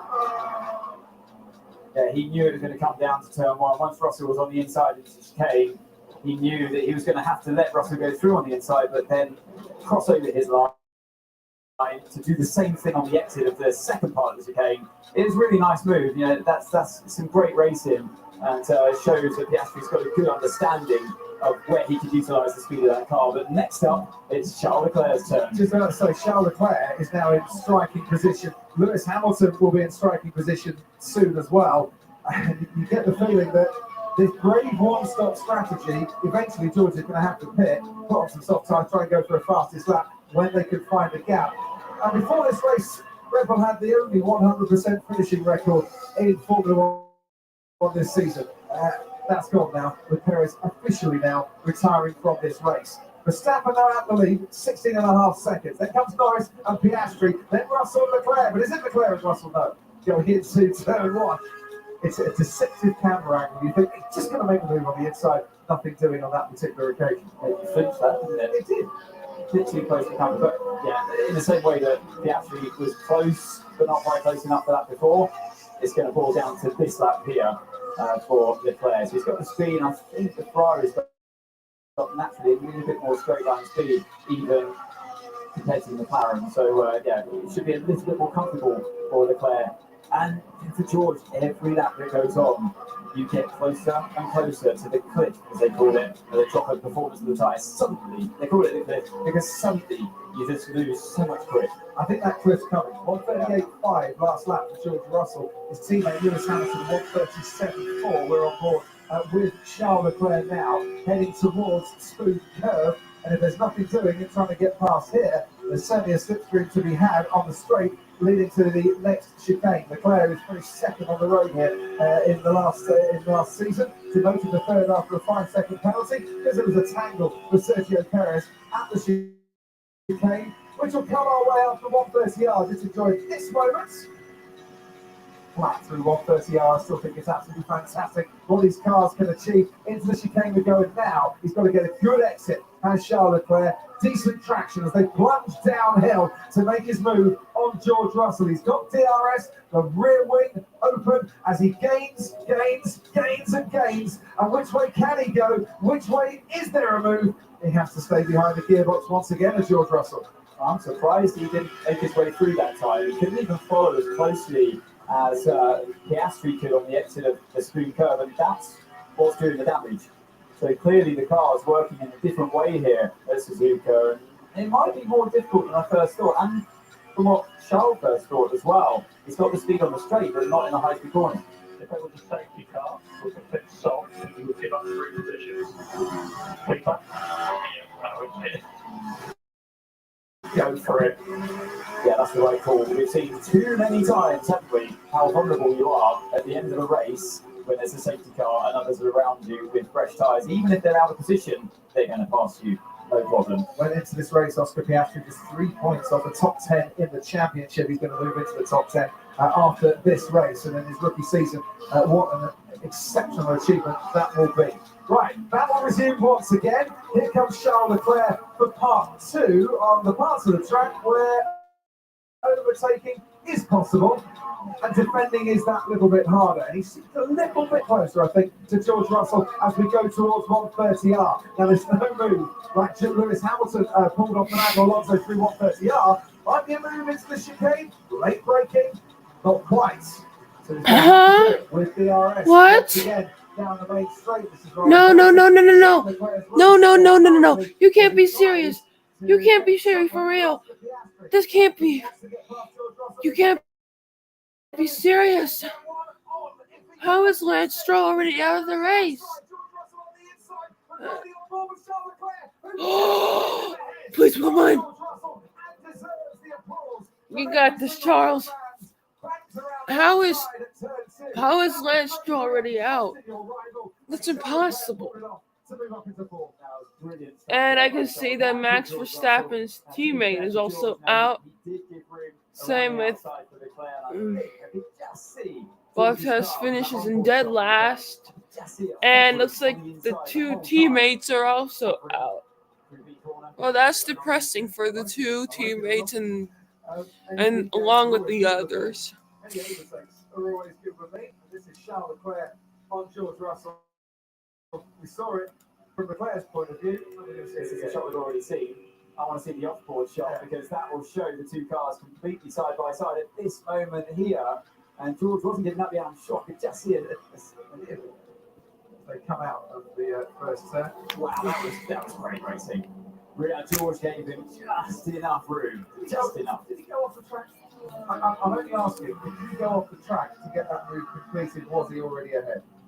I think I was watching the gap between the 2 cars, so maybe Karun will have a look on the sky pad after the race. Who knows? But Drivers' Championship, Max Verstappen has the considerable points advantage over his teammate, 177. I make that. It means that if Max goes on to win today, that a podium finish in the sprint, he can win the championship in the Qatar sprint. Verstappen could win this championship on a Saturday, ladies and gentlemen. Red Bull could win this championship on a Sunday, ladies and gentlemen, this Sunday. It's all just been heading to that conclusion pretty much since the opening race of the season. They won every single one of the races bar one. And they have that healthy lead in the Constructors' Championship. Verstappen will have to wait until Qatar, but as I said, you can see it in the sprint race in Qatar. So don't miss that.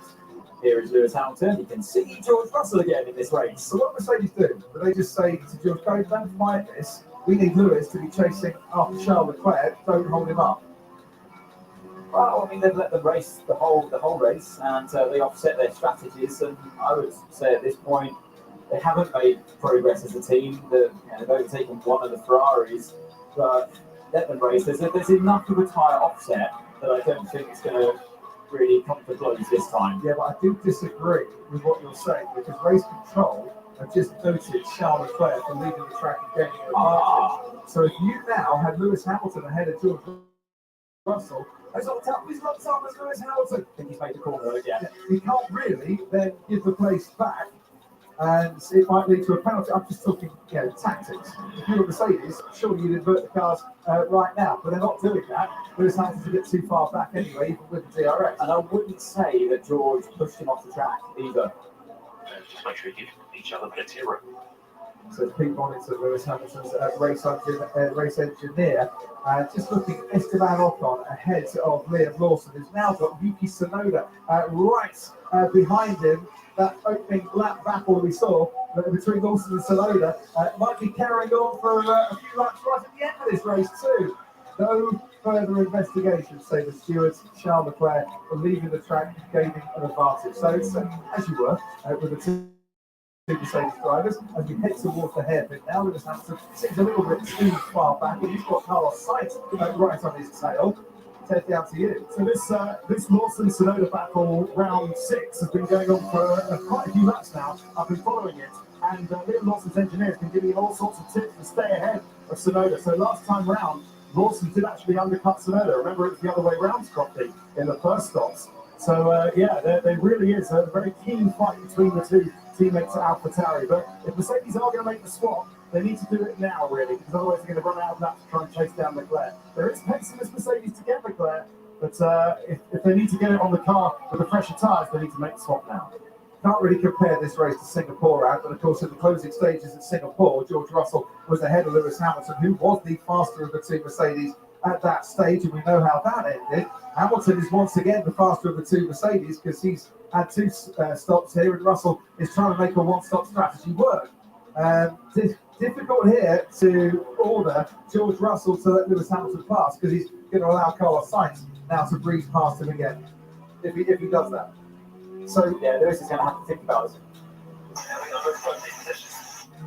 Hamilton just feels a little bit under threat from that Ferrari behind. And this is all important. It really is. Mercedes don't want to be losing any positions to Ferrari here because the two teams are chasing second in the Constructors' Championship. And that second might be a battle for runners-up, but it means extra prize money for the team at the end of the season.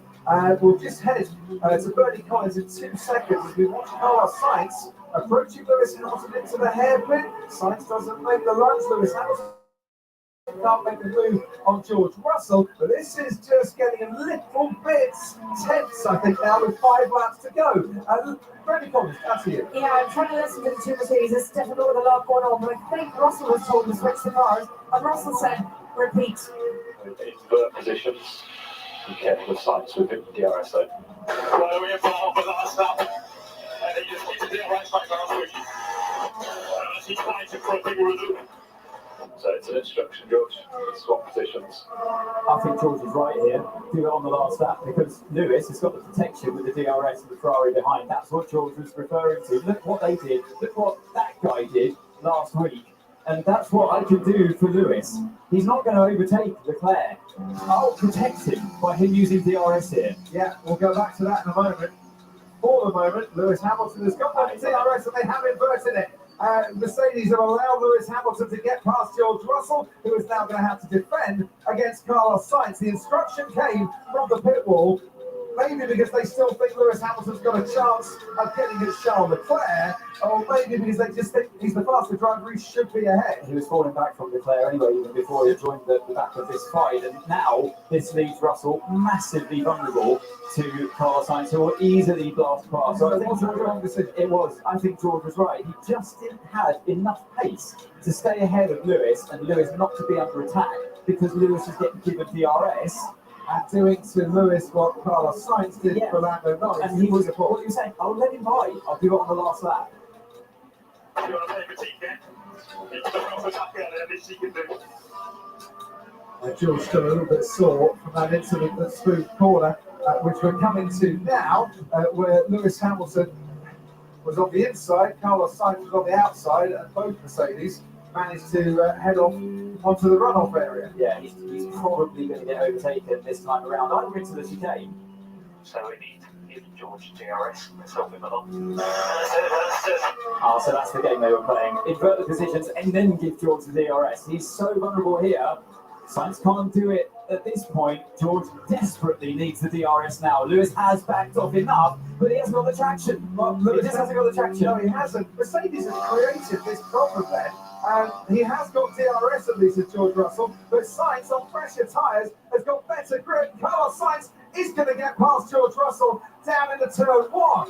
And that just seems a decision that was made that was always going to lead to problems if the intention was for Lewis to help George Russell along and it remained stalemate. Why make the change in the first place? I guess Mercedes were just worried that Carlos was going to find his way past Hamilton and then do this to George without DRS. It would have been even easier. So I think they were, they were looking at it from worst case scenario. Yeah. Whereas George was looking at it a different way. Look, let me stay in front. I've kind of got Lewis covered here. and he's got Carlos covered. He's got better tyres than me. He's getting a better exit out of the chicane than I'll ever have at this stage in the race, and that's doubly protecting Lewis. So, yeah, you're kind of leaving me at more, it's more risk of me getting overtaken than there was Lewis, basically. I was just wondering if they could now pick George Russell and try and go for the fastest lap. It's currently being held by Max Verstappen. And by the way, his best lap of the race is currently a second quicker than any other driver. But I think Fernando Alonso is too close behind George Russell, so they can't even do that to try and give themselves an extra point in this race. Not long to go here for your driver of the day. There's one driver that has dominated, and it's Max Verstappen. He's not going from start to finish, but he's never looked anything but a race winner this afternoon. Lando Norris looks like he's going to... Sure, you think my trick against me? Old school cars will jump head down. No, but I'm going to get you. Well, he was a tenth faster on the previous lap. Needs to be about half a second faster. And then the same again to try and get towards Lewis Hamilton. Yeah, Lando Norris, who in his career has finished second in Italy in 2021, and then Silverstone, Hungary and Singapore this year, could be on for a fifth second place finish in Formula One without picking up a win. Oscar Piastri is heading for his first podium.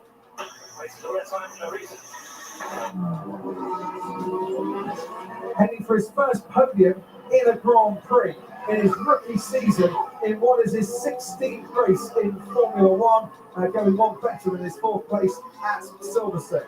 Behind them comes Charles Leclerc, pretty much racing on his own now in fourth place. And then Lewis Hamilton, who's got to defend against Carlos Sainz, who has now got within a second of that Mercedes.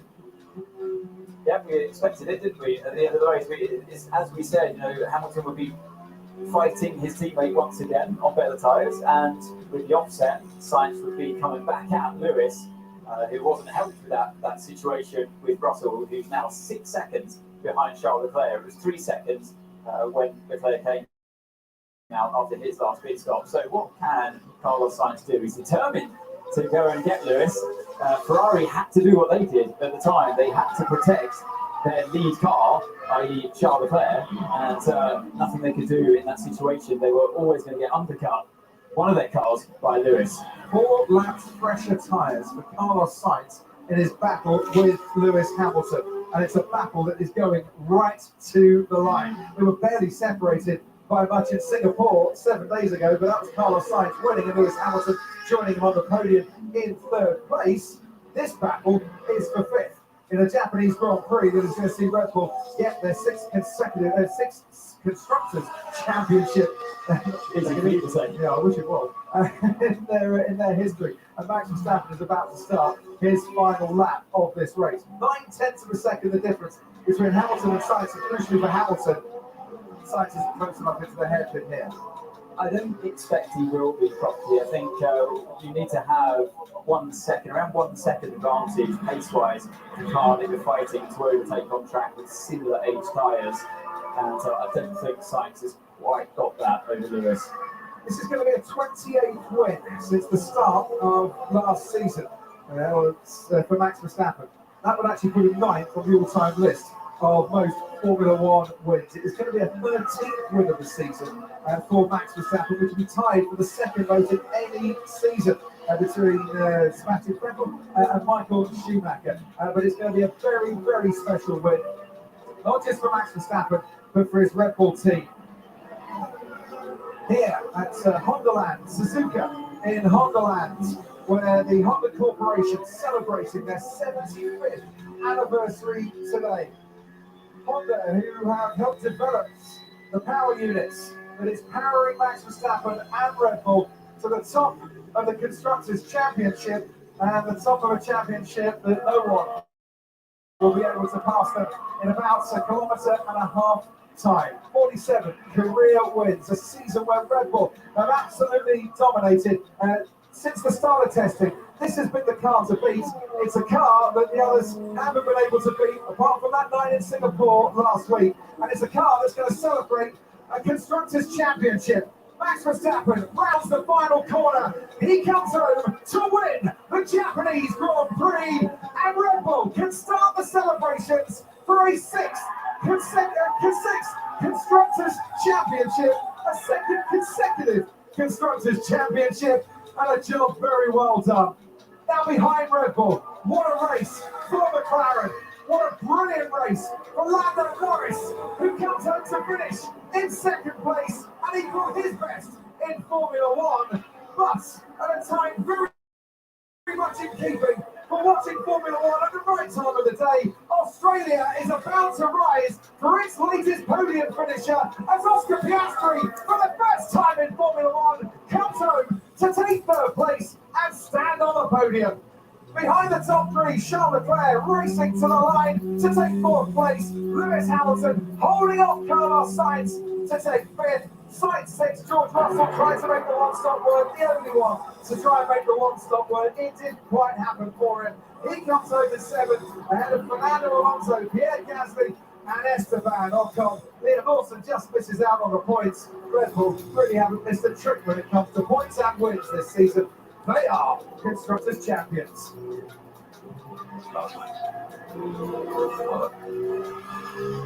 Let's go, guys! Another win. Unbelievable. Max, that was absolutely fantastic. That was 19.4 ahead of the rest of the field, and that wins us our second Constructors World Cup Championship. So congratulations, and thank you very much. You were totally awesome and dominant this weekend. Yeah, unbelievable, guys. You deserve that. What an unbelievable season we're having. You can all be very proud. You're at the track, back at the factory. Everyone, unbelievable. You got to build a rocket ship of the car. Well done. Yeah, total domination really by Red Bull this season. And like you said, for a car they've built. And gives them an advantage as well going into next season, because you can start to turn your attention to that much earlier when you've got this kind of advantage over the field. But hats off to McLaren as well. A great performance by them today. 19 seconds is all that they finished by. We expected 30. That's how we do it. Congratulations, guys. Incredible job all weekend. And if I'm reading the TV right, I was 53 on that. Yep, that's 22 and 3. Incredible. Well done, everyone. Insane. Double podium. See what of us up there. We're coming. We're coming for Red Bull. Let's keep up the work. Incredible. Thank you to everyone in the factory. Everyone here at trackside. Love you all so much. Thank you. Yeah, and in a great place at the moment, aren't they? The drivers at McLaren, Oscar Piastri, brilliant podium for him today, his first ever podium in Formula One, and driver of the day. I think that's pretty fitting. I'd say he's driver of the day. That is P3, buddy. Great job. Well done, everyone. We're up in it for a long time. Driver of the day, I would say driver of the week was this guy here, Max Verstappen. Led Absolutely FP1, dominant. led FP2, led FP3, led Q3, led the race. Max Verstappen. And because his teammate Sergio Perez retired from the race, he can now win a third championship in Qatar in the sprint race. Get it all done on a Saturday, put his feet up on a Sunday, should he so wish. Max Verstappen in celebratory mood once again. Never let a lap right here in Suzuka before him. Pretty much all of it today. And a 35th consecutive race finish as well, which is the second of history in Formula One history. And while Verstappen celebrates, just to let you know, Esteban Ocon got ahead of Pierre Gasly on the last lap. I wonder if that was inverted by the team on that one. The 6 seconds Ocon was faster on that last lap. Also looking further down the field, another team powered by Honda, their home circuit, of course, is Liam Lawson. Beat Yuki Tsunoda. They've been waiting down there at AlphaTauri to see how Lawson would get on with Tsunoda over the whole race distance, because Tsunoda hasn't finished, only really started the last two. So they found it quite hard to judge Liam Lawson's performance. Today, Tsunoda was right there with him, finished just behind him 8/10, and Lawson held him off to the line. Great job by him. And the World Champions banners are out down at Red Bull 2010, 2011, 12 and 13, 2022, and 2023. Elsewhere in the Constructors' Championship, the gap between Mercedes in second and Ferrari in third now just 20 points. And the gap between Aston Martin and McLaren down to 49 points. Getting very, very tight behind Red Bull. Max Verstappen. It's what we've been saying all season so far, isn't it? Take this guy who you see on screen out of the equation, and it's excellent racing. And Lewis Hamilton, after finishing 5th today, now just 33 points behind Sergio Perez. Red Bull have never had a 1-2 in the Drivers' Championship. And Lewis Hamilton is going to keep them interested and keen, I think, in that between now and the finale in Abu Dhabi. I know you drivers say you don't race for second place, but you go with small victories from time to time. And I think if Lewis Hamilton can finish second in the championship this year, given where the car was at the starts, the changes and developments being made, that would be a very satisfactory outcome for him. Yeah, it will be. Absolutely. And you're always looking to maximise your performance from your car. And I feel like Hamilton did that today, a bit of a sticky situation at the start of the race, some contact, and then a hard-fought race early on with his teammate. But I really feel like Mercedes did the best they could today with the package they have, and hopefully moving forward they can be a bit closer to Red Bull. But Red Bull, 6 Constructors World Championships, and they're closing in on Mercedes' record of 8, aren't they? Certainly are. Oscar Piastri, who is an illustrious band of Australians on the podium, and he's going to be interviewed now by a man who won a World Championship here at Lincoln Hill. Oscar Piastri, congratulations, your first ever Formula 1 podium. You put yourself, Melbourne and Australia, up there. What have you got to say? Yeah, thank you very much. It feels pretty special, definitely. I remember for a very, very long time. So I can't thank the team enough for giving me this opportunity. You know, there's not many people in the world that get this opportunity in their whole life, and I've managed to have it in my first season. So thank you very much to the team. wasn't my best race ever, but it was enough to get a trophy at the end. So yeah, super happy. You're a little disappointed perhaps to come second with your to your teammate, but some tight racing there, which is exciting for us anyway. Any moments of concerns during that? Yeah, the move on George, I knew I had to try and get past, otherwise I was going to get stuck for a while. So yeah, that one was a bit close, but no, our pace after that was very strong, and I think in the second half of the race I got more into a groove, more into a rhythm, and the pace was a bit better. So yeah, very, very happy, and yeah, excited to try and get some more. Well, I'm sure you're going to be celebrating a team result there, fantastic team result for your team. So well done with your first podium. Thank you very much. Thank you.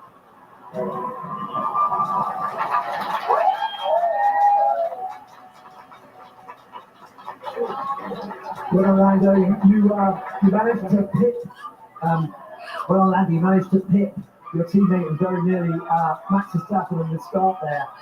Some tight moments, but some great racing. And it worked out tactically as well for you. Yeah, another amazing day for us. A P2 and a P3, so couldn't have asked for any more. The team did an amazing job. My start was very good. I almost had Max, but Max is Max as well, so I didn't have a lot of chance into turn 2. So I tried, but the pace was extremely strong today compared to everyone. And I mean, we're not close to Max, but we're not miles away either. So it was a very good day. I'm very happy also for Oscar, his first podium in Formula 1. So congrats to him. We're getting closer all the time, so maybe the next one's going to be one better than that. The position you got. I mean, we're getting there. The progress we made is pretty outstanding. So, like I said, I'm very proud of the team. The steps forward we're making every weekend. I'm sure there's going to be some tough times to come, but we're getting there step by step. And our first double podium together with Oscar. So yeah, a good moment for us. Great race. Many congratulations, man. Yes, thank you.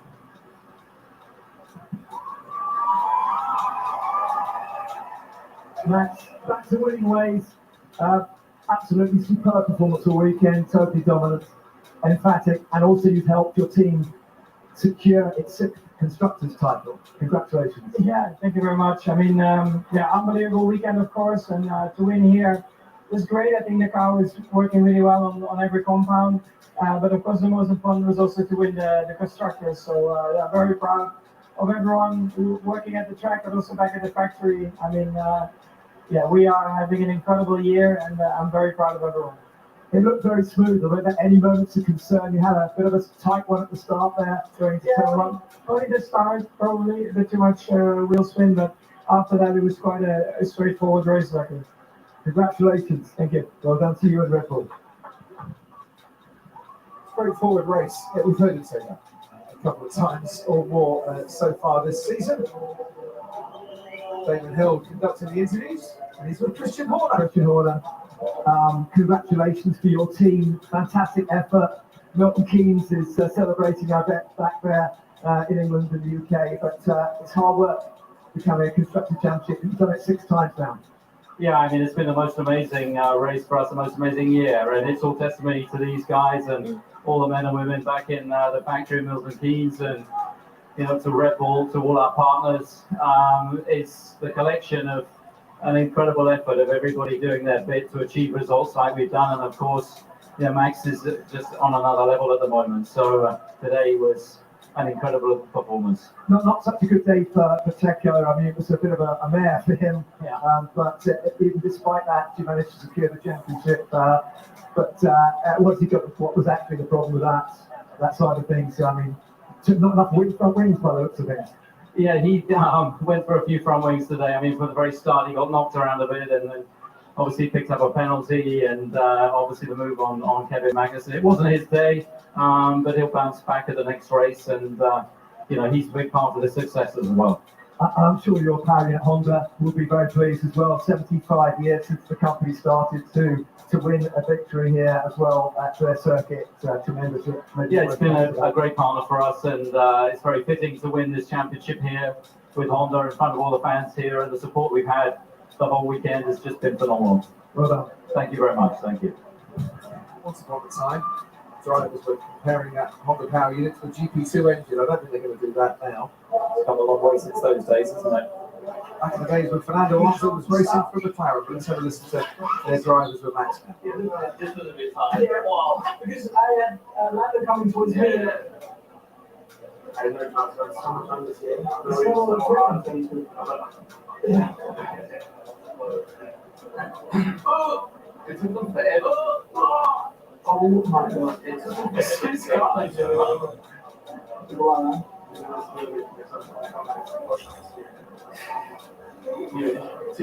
I don't even like podcasts. on Max's podcast. You got up and running? Interesting.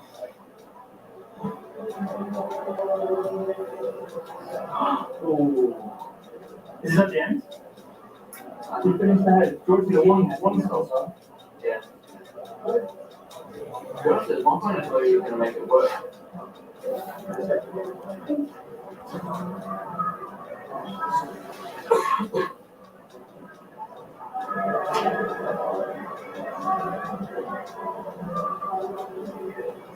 Beautiful. I'm trying to get into the lunch game. I see. I was watching on TV. I tried, man.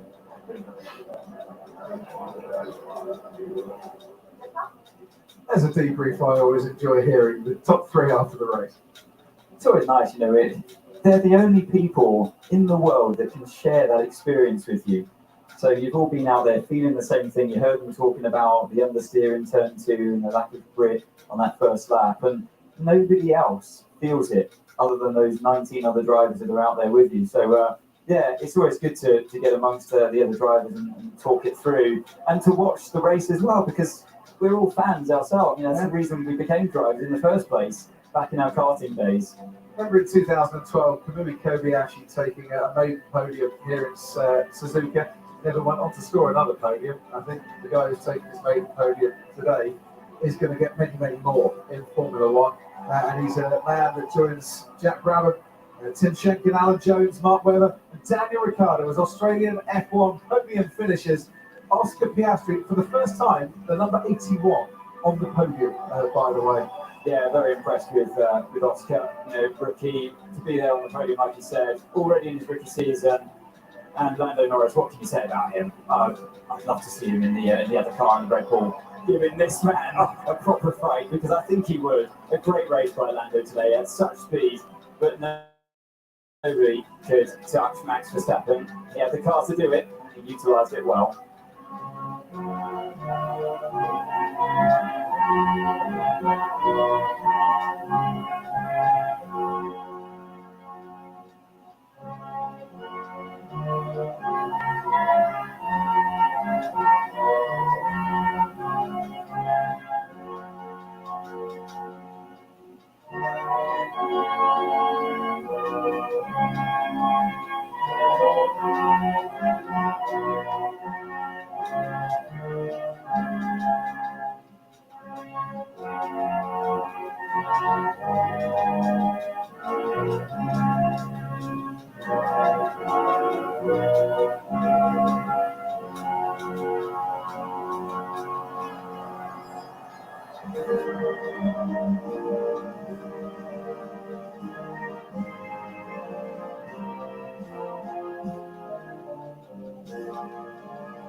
And it's another record-breaking day for Max Verstappen too, the 13th consecutive time that he's won when starting from pole position, which beats the record previously held by Michael Schumacher. And I wonder if he's going to kiss the trophy. He is, and it lights up in the colours of the flag of the Netherlands. It's a new thing where you kiss the trophy and it recognises your lip imprint and it gives you the colours of the flag. I think it can catch on. You might see it again sometime as well. Got plenty of those medals to hang around his neck, has Max Verstappen. Christian Horner gets the chance to kiss the Constructors' Trophy as well, up on the podium to receive that on the day that Red Bull make it 6 Constructors' titles. And so he kisses it, but it might have lights up for him. It's like a glass slipper, isn't it?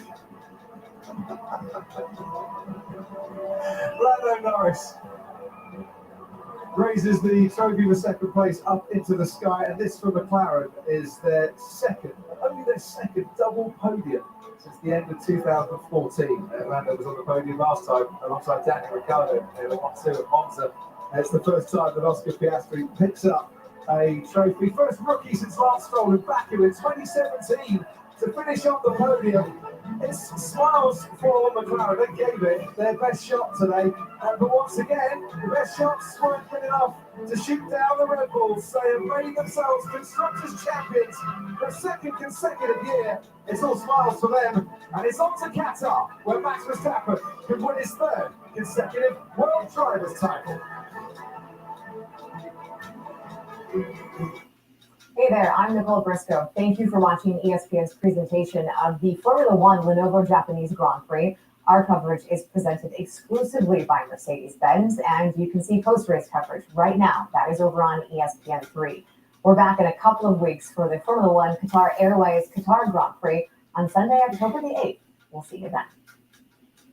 Formula One coverage on ESPN is presented by Mercedes-Benz. Are your headlights underperforming when you need them most? Are they cloudy and oxidized, making your car look bad? Stop wasting your time with solutions that don't last. Cerakote's Headlight Restoration Kit restores weathered headlights back to like new and keeps them that way for life. Cerakote's kit includes everything you need to go from this to this. Simply wipe away oxidation, give them a light sanding, and apply the ceramic coating. That's it. They'll restore clarity, look great, and are guaranteed to last. Oh, wow, yeah, they're different. Oh, that's crazy. Man, that's crazy. It's like, oh my God. Cerakote is a crystal clear coating that bonds to the surface, repelling the elements, and is long-lasting, with over 25,000 five-star reviews. I've been a detailer now for almost 4 decades. I've probably detailed about 25,000 cars. I've never come across a product that has the ease of use, the longevity, and the final result that Cerakote's Headlight Restoration Kit. Buy any of Cerakote's #1 selling ceramic products for under $20 at these leading retailers today.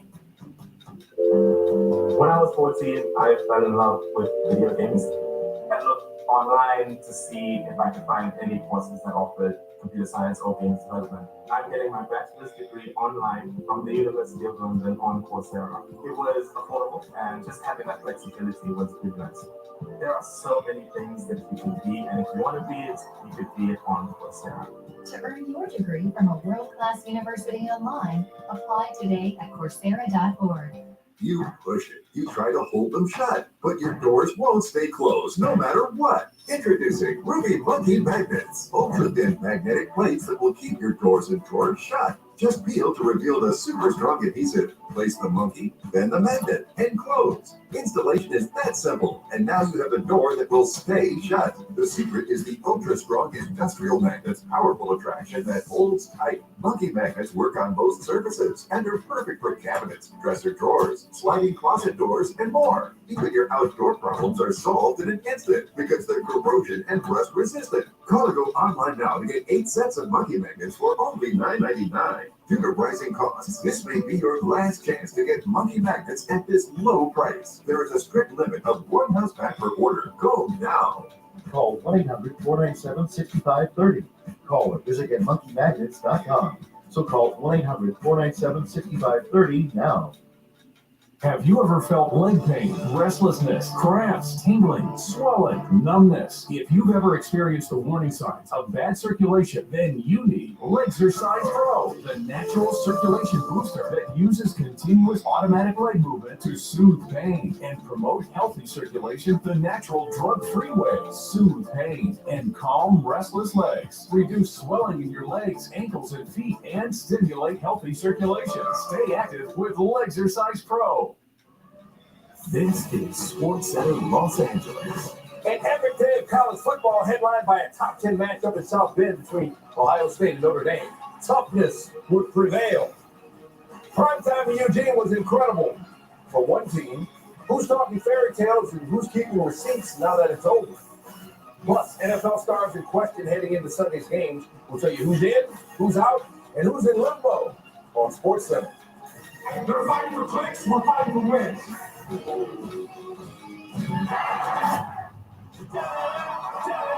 We're not satisfied. I hope all those people that have been watching every week are watching this week.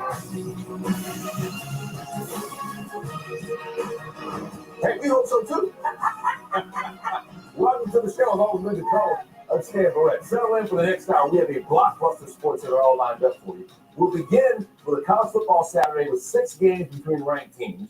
That created a wealth of storylines, and we'll start breaking them down right now. Stan, we begin with Ohio State and Notre Dame. Former Notre Dame coach Lou Holtz stirring the pot on Friday when he said on the Pat McAfee show that Buckeyes teams coached by Ryan Day were not physical, that quarterback Sam Hartman would not get his jersey dirty in this game, and the Fighting Irish would win this game by 10.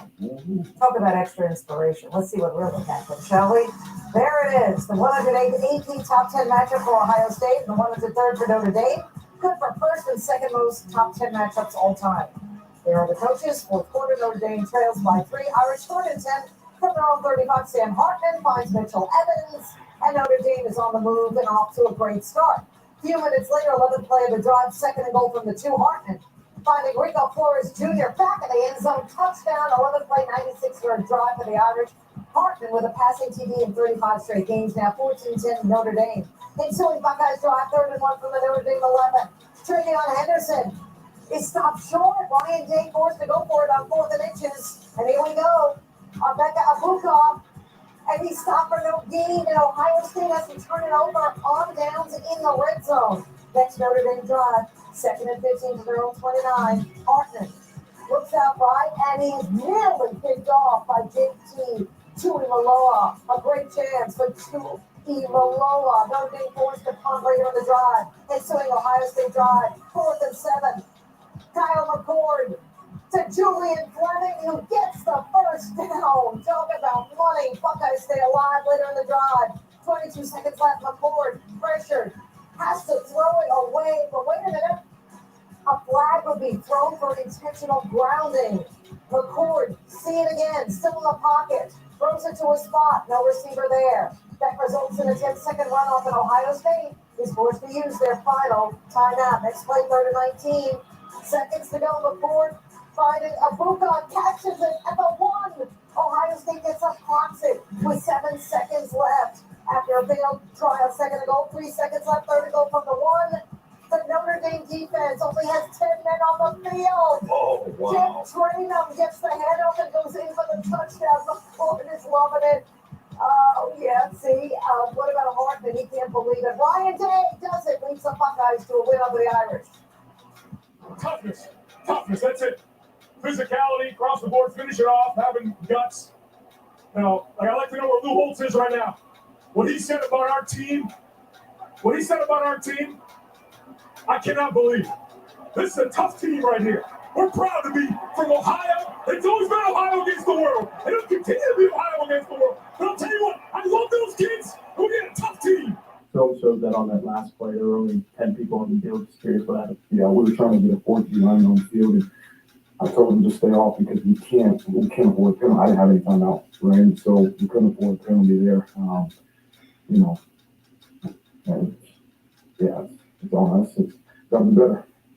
That was the most I've seen Ryan J fired up, and for Yeah, good reason. yeah, but I'm just wondering, how would a penalty have hurt? They're already at the one. Oh, I don't know about that, but I like the word fire by Ryan Day. This was just the 5th time in the last 20 seasons that there was a go-ahead TD in the final 5 seconds of a top 10 matchup.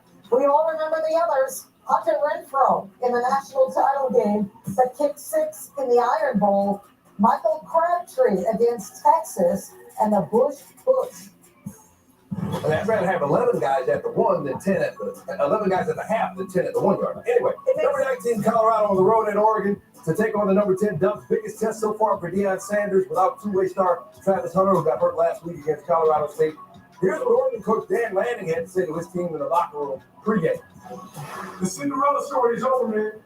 Right? They're fighting for clicks. We're fighting for wins. You know, there's a difference.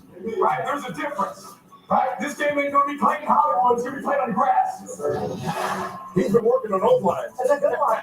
Good one. Hey, and the Oregon offense came out clicking, trying to get that win. Opening drive for the Ducks, Noah Whittington. Ducks ran for 240 yards. They averaged 6 yards per carry, 7-0 Oregon early. After Colorado 3 and out, next drive, Bo Nix to Casey Kelly for the touchdown. Nix completed his first 11 passes. Oregon would go for 2, wouldn't get it. They're up 13-0. They ran Colorado's defense all over the field in the first half. Early second quarter, still 13-0. Oregon lining up the punt, or so you think. It's a fake and a statement. Casey Rogers gets the snap, picks up 18 yards in the first down. Bold call from Oregon, going for it deep in their own territory. Lanning trying to send a message. Later in the drive, 3rd and 2. Nix to Troy Franklin. He had 8 catches, 126 yards, and a pair of touchdown. Oregon got the 2-point conversion this time. It's 21-0 Ducks. Under 3 minutes to go in the second quarter. Same score. Oregon first and 10 from Colorado 36. Nix to Franklin again. Nix 28-33, 276 yards. They only played 3 quarters. Oregon pouring it on. It's 28-0 Ducks. Ensuing Colorado possession. 3rd and 6 from their own 44. Shedeur Sanders under pressure all day. Tatum Tuioti gets the sack. He came in averaging 417 passing yards per game, had 159 sacks. Sacked 7 times for the second time this season. Nebraska also got to him 7 times. Ensuing Oregon drive, 17 seconds to go in the half. Nix will keep it himself. He had this touchdown and the 3 passing touchdowns all in the first half. Oregon up 35-0 at the half. They win it 42-6. And as you might imagine, lots to talk about afterwards for both coaches. Pre-game, you told your team, we're not playing for clicks, we're playing for wins. What kind of message do you feel like your team sent with this win? Yeah, they're ready to get better. They're hungry to get better. We're certainly not satisfied. I mean, right, this is one game. Now we're on to the next one. We got to focus on the next one. There's a lot that we can improve from that game.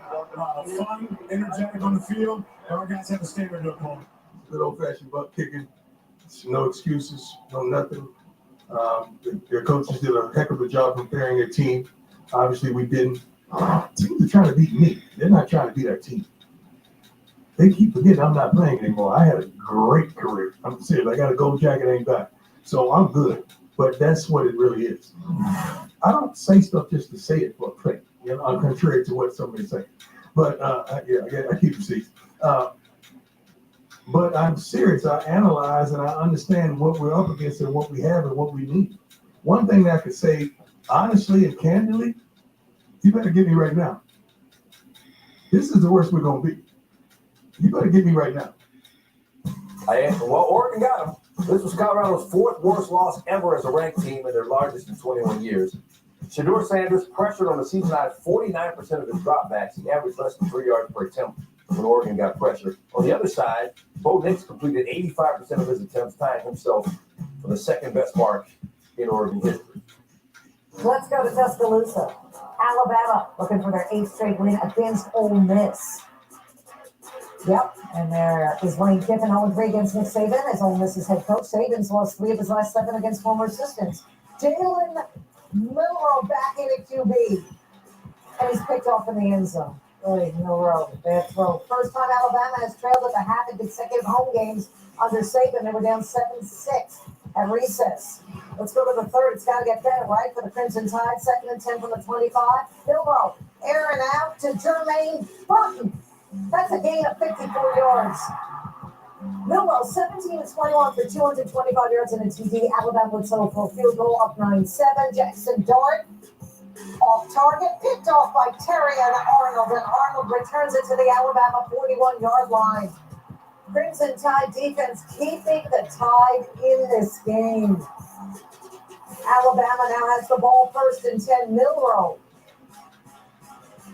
throws it deep, and Jalen Hale will make the catch for a touchdown, but Milroe took a very big hit on the throw. You'll see it right there. And he's down for a moment. He eventually gets up, and he's fired up. He would say later, we got our swagger back. Alabama got the 2-point conversion and led 17-7. At 17-10, early 4th, Chase McClellan does the rest.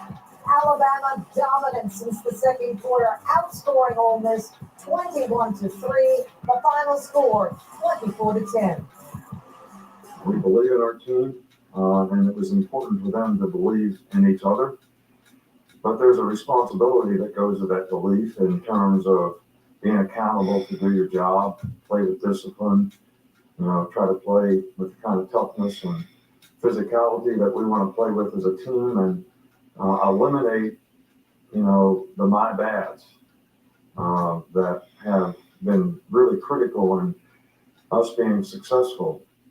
All right, baseball now. 7 teams still in contention in the NL wildcard race. The Cubs entered the day with a 1-game lead for the 3rd spot. You see the Reds there, 1.5 games back, still in the mix, but they had lost 3 in a row. Took on the Pirates. This game was bananas. Yes. Bottom of the second, Reds up 3-0. TJ Friedel up. Listen to this. That is last clear. That's extra bases. Palacios after it. He's got a good arm. Friedel can run. He rips for second. Palacios walks for power. Wave is on. Friedel is going home. The relay to the plate. He scores. Steve Supreme and a 4-run lead. That is scored inside the park home run. Friedel was rolling. 6th player to hit an inside the park home run this season. Reds up 4-0. They scored 5 in the second after 3 in the first against Bailey Falter. So bottom of the third, they're up 8-0. Spencer Steer off the wall. 35th double of the season. Stuart Fairchild comes in to score. That was off Kyle Nicholas. It's 9-0 Cincinnati. Top of the 6th. Pirates will cut it to 9-3. 2 runners on, 2 outs. Brian Reynolds. 3-run home run. It's 9-6. Reynolds with his 23rd home run of the season. We go top 7 now. Pittsburgh has the bases loaded and nobody out. Alfonso Rivas. That's going to be trouble. Everybody's coming home. The game is tied. It's 9-9. Worst blown lead for Cincinnati in 19 years. Top of the 8th. Jackson Winsky up the bat. 2 on, nobody out. Base hit. Pirates up 10-9. They would score 13 unanswered after they trailed 9-0. I told you it was crazy. Bottom of the 9th, Reds down 13-11. Now 2 on, nobody out. Jake Fraley. That's an out. Joey Votto comes in to score. It's 13-12. Ellie De La Cruz has provided lots of excitement for the Reds this season. He's up next, but he's down swinging after an 11-pitch at-bat against Carmen Mlodzinski. Jonathan India, the Reds' last chance, but he pops it up, and Sawinski will handle that. And the Pirates come back from down 9-0 to win at 13-12. The Reds have lost 4 in a row. What a crazy game. Largest comeback win ever for Pittsburgh. Tied the largest blown lead ever for the Reds. Both franchises have been around for 141 years. Entering Saturday, the Pirates were 0-819 in their history, trailing by at least 9 runs. All right, Brewers and the Marlins. Marlins looking for their first 81 season since 2010. Jake Berger at that. Berger, he's been lifted. It's the 3-run homer, 34th home run of the year. Marlins up 3-0. Top of the 6th, Brewers down 4-1. Carlos Santana back from Milwaukee, runners at first and third. And Santana, always so smooth, hammering it, a game-tying 3-run homer. Santana's 22nd home run of the season, so we're tied at 4. 5-8, Brian De La Cruz up for Miami with a run on first. De La Cruz looking for space, finds it. Darren Hampson moves on to third. Now, during the next at bat, it gets wild. A wild pitch by Joel Payams, and Darren Hampson scores, and the Marlins, they win 5-4. They're a game back in the Cubs for that third wild card. NFL news, injuries you need to know about. Joe Burrow got in a limited practice for the second straight day on Saturday. He's questionable for Monday night's game against the Rams. If Burrow can't go, Jake Browning will make his first career start. Dolphins will be missing one of their top weapons against the Broncos. Jalen Waddle ruled out after spending the week in concussion protocol. Waddle suffered the injury last week against the Patriots. And another wide receiver, Amon-Ra St. Brown, expected to play against the Falcons, according to Adam Schefter. Brown said he expects to play with a steel plate in his shoe to prevent his toe from bending, something he also did in high school.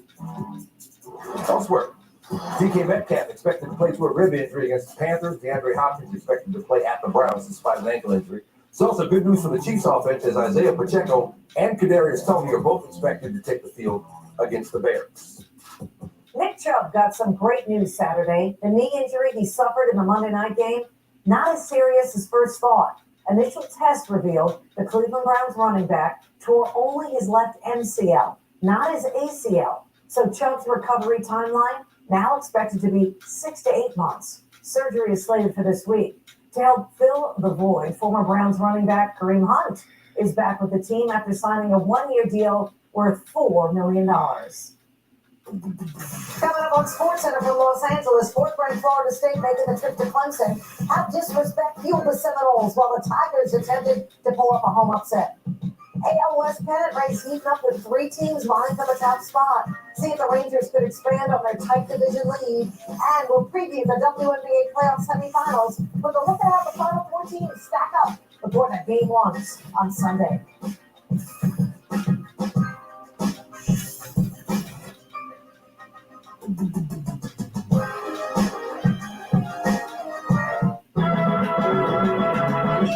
You inspired the Lexus ES to be, well, more you. So thank you. We hope you like your work. It's the final game of which one wins the series. Struck out with the cheap seats. Important things aren't worth compromising. At Farmers, we offer both quality insurance and great savings. Here, take mine. We are farmers. Hey, this bad is silver too, but I was just a pup. I don't want to get the feelings. I can try and see what's up. How they show me clean the fingers, how they got me mad. Hey, first order of affairs, no snitch, and I try to keep it silent, but the kids don't listen. Teeth sensitivity is so common, it immediately feels like somebody's poking directly on the nerve. I recommend Sensodyne. Sensodyne toothpaste goes inside the tooth and calms the nerve down. And my patients say, doc, it really works. Goldfish. Can I get the handful? Sure.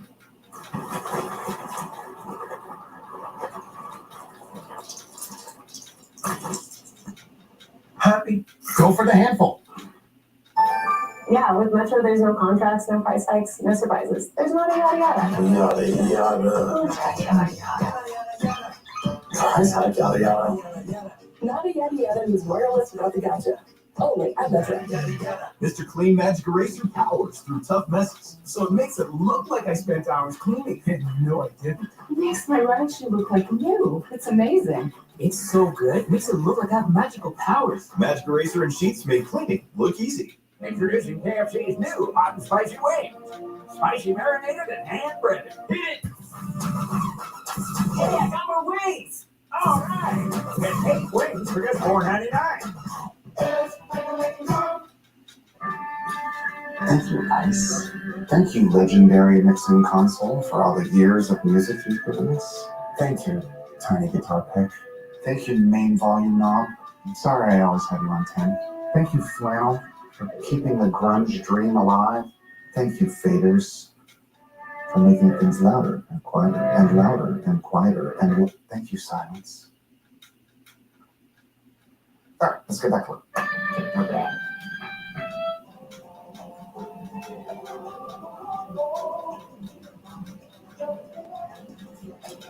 I used the wrong peg.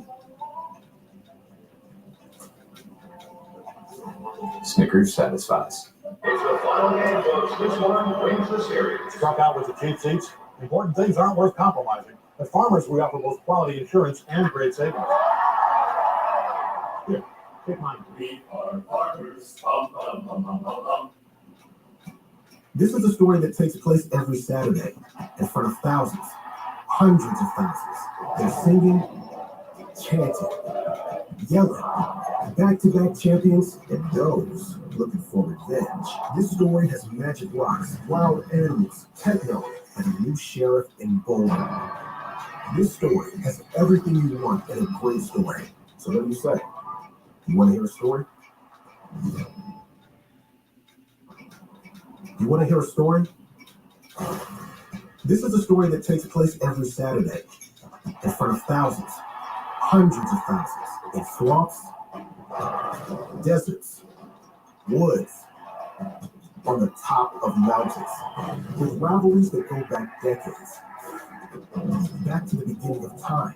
They're singing, chanting, yelling, back-to-back champions, and those looking for revenge.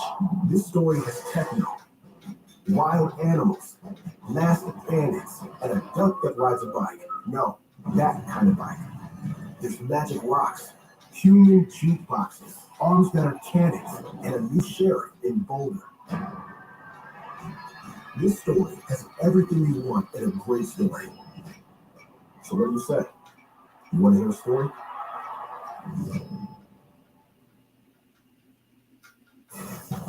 Good one between FSU and Clemson. Donald Sweeney and Clemson, who's fired up. Jordan Travis and number 4 Florida State. Clemson kicker Jonathan White, the walk-on backup kicker from Clemson from 2019 to 22, also had an extra COVID year of eligibility. Whites had never attempted a field goal. He's 3 for 3 on extra points. First quarter, no score. This from 30 yards away, and it's good. The family overjoyed. Donald Sweeney and Clemson take a 3-0 lead. You a little foreshadowing there? Yeah, perhaps. Perhaps. Late third quarter, Clemson now leading 24-17, second and 10 on the FSU 29. Watch Kalen DeLoach for FSU. He gets to Kate Klubnik, unblocked, sacks him, forced a fumble, recovers it, returns it for a 56-yard touchdown. A defensive trifecta for DeLoach stand. Yeah. FSU ties it at 24. Under 4 minutes left in regulation, still tied. Clemson with a 3rd and 6 on the FSU 25. Klubnik goes back to work, and he's going to find Tyler Brown. 13-yard catch, big first down. Brown able to get Clemson in position for a game-winning field goal, or so you thought. White's on to kick. White's wide left, no good. He said, I thought I hit it good, but when I looked up, it was dying left. The family in shock. The game would head to overtime. I think you might have jinxed it too, Linda. I think I have the power. All right, 2nd and 9 at the Clemson 24. Jordan Travis to Keon Coleman. These two are used to doing that. They connected for 2 TDs. Yes. And then 82 career TDs, by the way, for Travis. Passes Chris Wenke for most of FSU history. 4th and 2, Klubnik. Pass tip to the line, incomplete. Florida State. First up team win in program history. These guys have an incredible heart. You know, they played, I told them it was going to take 60 minutes. And then going in overtime, it took a few more. But just love what I saw from our guys. Never panicked. Just continue to play. There's some, you know, obviously some ugly moments, but, you know, they just continue to fight and did what they needed to do to get the win. Honestly, it's probably as tough a loss as I've ever been a part of. You know, you win one like that, it's top of the world. You lose one like that, it's you just sit to your stomach. The future is uncertain for the two schools left in what will become the Pac-2. Will they join the Mountain West? Will they welcome Mountain West teams into a reformulated Pac-12? Could they wind up becoming innovators, adding relegation to their new conference, as has been discussed? All of that will be sorted out eventually. But right now, Oregon State and Washington State have only each other. Washington State President Kurt Schultz said, "We will not let this beat us." Before they met Saturday, the Washington State band played the Oregon State fight song in a show of defiance and solidarity between the two schools. Future may be clouded, but the president's Great Beavers came in number 14, Cougars number 21, both 3-0 when they met in Pullman Saturday. Cameron Ward to Josh Kelly, who does the rest. Ward came in third nationally in passing yards, threw for 404 yards and 4 touchdowns in this game. Third quarter, Washington State up 28-14. Ward to Kelly. Check out this catch. Fantastic. Amazing. Kelly had 8 catches, 159 yards, and 3 touchdowns. Washington State at 35-14. They won 8 of 9 against Oregon State. Under 2 minutes to play. Oregon State down 38-28. DJ Uyunglele to Anthony Gold. Oregon State in great field position. Uyunglele threw for 198 yards. A few plays later, fourth goal for Oregon State. Uyunglele going to Jack Bellingham for the touchdown. It's 38-35. Oregon State's going to need an onside kick. But Cooper Mathis makes sure that Washington State is in good hands. And they win at 38-35. They're Pac-2 champions. Oh, congrats. Fans rushed the field just like they did after an early win over Wisconsin. So 2 wins over ranked teams for Washington State already. All right, moving to baseball. Several key playoff races still left. 3 teams entered Saturday, separated by just a game in the AL West. The Seattle currently on the outside looking into the wild card race. Speaking of Seattle, taking on the Rangers. Game 2 of a big 3-game set. Bottom 2, no score, run on third, 2 outs. For Mitch Garver, fighting it off. It goes the other way. Face it, a run will come in to score. Rangers lead 1-0. That's all Jordan Montgomery would need. Yeah, top 3 same score, 2 on, 2 out. Cal Wally at the plate. Montgomery, what about him? Well, he gets Wally to chase it back. Strike 3. Montgomery gets out of that jam. Top 7, Rangers up 2-0 now. Montgomery still out there. Facing the Jose Caballero, and forget it. Change up got him. Next batter, J.P. Crawford on the ground. To second, Marcus Simeon, routine ground out. Montgomery, first time in his career with 3 straight starts of 7 innings pitched and 1 earned run or fewer. Congrats to him. Top 9, same score. Aldous Chapman in a bit of a jam, 2 on, 2 out. Luis Torrens at the plate, and Torrens will just smoke this one. But it's one at Corey Seager, and that's the final out. The Rangers have now won 4 in a row. Astros at home taking on the Royals. Houston had dropped 3 of 4, but they can get a little more breathing room with a win. Bottom of the 7th, they're down 3-0. Chaz McCormick at the plate. That's off Colin Steiner. It's gone. Solo shot McCormick with his 22nd, second in this many game. Jordan Lyles held Houston just 2 hits in 5 innings. It's 3-1 at that point. Same score here, bottom 8. Kyle Tucker at bat. He's got a man on. It's Jordan Alvarez, who's on second after a double. Tucker with another double. Alvarez will come in to score. That was off Tucker Davidson. Astros cut it to a 1-run game. We go bottom 9 now. Astros down 3-2. 2 outs. Jose Altuve at the plate. Facing Taylor Clark. And that's not going to be a problem for Bobby Witt Jr. He also raised his RBI total to 93 on the season. Royals win at 3-2. Kansas City won 5 in a row. Blue Jays and Rays. Rays top prospect Junior Caminero making his major league debut. Number 5 overall prospect according to ESPN.com. Rays in 4-0 in the 3rd. Caminero, congrats to him. His first career major league hit. And the fam are just excited as they should be. And the ball gets to the Rays dugout. Rays not scoring the inning. Top 8, tied at 5. Keith Fairbanks on the mound, bases loaded. Fairbanks, walks Whit Merrifield on 4 pitches. The go-ahead run comes into score. Blue Jays now up 6-5. Same score, bottom 9. Runners up the corners for Curtis Mead. Mead is just looking for contact here. And he gets it. Tying run comes in to score. And the Rays, opportunistic, tie it at 6. 2 batters later, Caminero up again. Runners on first and second, 1 out. On the ground. Blue Jays get the out at second, and Caminero is ruled out at first. But taking on the wall, Caminero's foot seems to touch first before the ball gets there. And after a review, Caminero's will sink at first. Good hustle. And the inning continues. Josh Lowe, runners at the corners. Lowe It's fair. It's a base hit. The winning run scores from third. How about the Rays? The 11th walk-off win this season. That's most in the majors. So here's a look at the AL West and wildcard standings after another good day for the Rangers as they won, while the Astros, Mariners, and Blue Jays all lost. That puts the Rangers in a 1.5-game up lead on the Stros and 2-up on the Mariners in the division, while the Jays, the Astros, and Mariners remain separated by 1.5 games for the final 2 wildcard spots. Wow. So coming sports and the top-ranked Bulldogs extinguished the Blazers while Michigan's head man returns to the sidelines. We got Georgia and Michigan highlights coming up.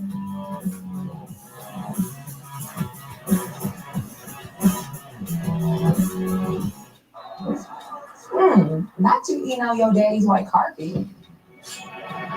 Let the bull just give me one of the wings. Get 8 of KFC's new hot spicy wings for only $4.99.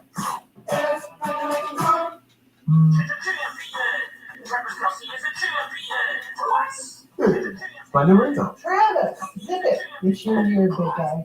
Let's get you ready. With 16 grams of protein per can and chunky spicy chicken noodle, soup that eats like a meal. This wasn't no bear. It was like a bear squatch. Dad, what's a bear squatch? It's a cross between a bear and a sass. It's made up. He's usually sleeping. He'll never sleep again. This necklace is a new piece of my soul. It is one of my love languages to give. I always knew I had a sister and she didn't. When we met, it was what I longed for my entire life. Explore our Brilliant Moments collection. Jared, love brilliantly. I wish for the amazing new iPhone 15 Pro. You mean this one? The one with titanium? No way I could trade this busted up thing for one. Maybe stealing wishes from the birthday boy is not your best plan. Switch to Verizon and trade in any iPhone and get the new iPhone 15 Pro on them. What? Yep, and on an amazing network. And I don't have to ruin any more birthday parties. Yeah, that's it, this sale. Let's go get you that iPhone. Here we go. Come on now. Trade in any iPhone in any condition for a new iPhone 15 Pro on us. Only on Verizon. Want to know why no one on Pizza Hut?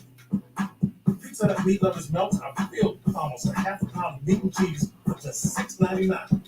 Enough for 2, price for 1. That's why no one on Pizza Hut. Geico makes car insurance easy. Enjoy your flight. You too. As easy as saying the wrong thing. Me too. Really? What? Dad, why would you say that? Why would you say that? Do I look like I'm going on vacation, sir? That's not how airports work, man. You could? Dad. Are we leaving or? I don't even want to go on vacation anymore. I thought I knew you. She has hairspray that is over the limit. With an app that puts your policy in your pocket, it's easy to Geico. And you're not wearing socks. Get a grip, man. I'm going to meet the woman of my dreams very shortly. I hope I recognize her. This might be my time to find love. It's the opportunity of a lifetime. Wow. Let the journey begin. You want to hear a story? This is a story that takes place every Saturday in front of thousands, hundreds of thousands, in swamps, deserts, woods, on the top of mountains, with rivalries that go back decades, back to the beginning of time. They're singing, chanting, yelling, back-to-back champions, and those looking for revenge. This story has techno, wild animals, masked bandits, and a duck that rides a bike. No, that kind of bike. There's magic rocks, human jukeboxes, arms that are cannons, and a new sheriff in Boulder. This story has everything you want in a great story. So what do you say? You want to hear a story? There's something about having that piece of paper. Some people think that's worth more than my skills. I've run this place for 20 years, but I still need to prove that I'm more than what you see on paper.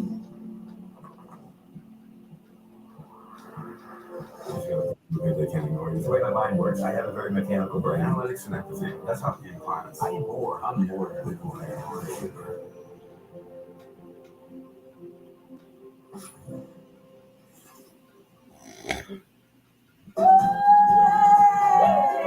I won the lottery with Jack Pocket. Press the button. Oh yeah, Order that's your lottery right. tickets. It's that easy. You know, that really happened. I was in the Oh yeah, we're gonna. oh my God, I gotta put my numbers in, and I grabbed my phone. So yeah, we're gonna end it right here. So I hope you all enjoyed this,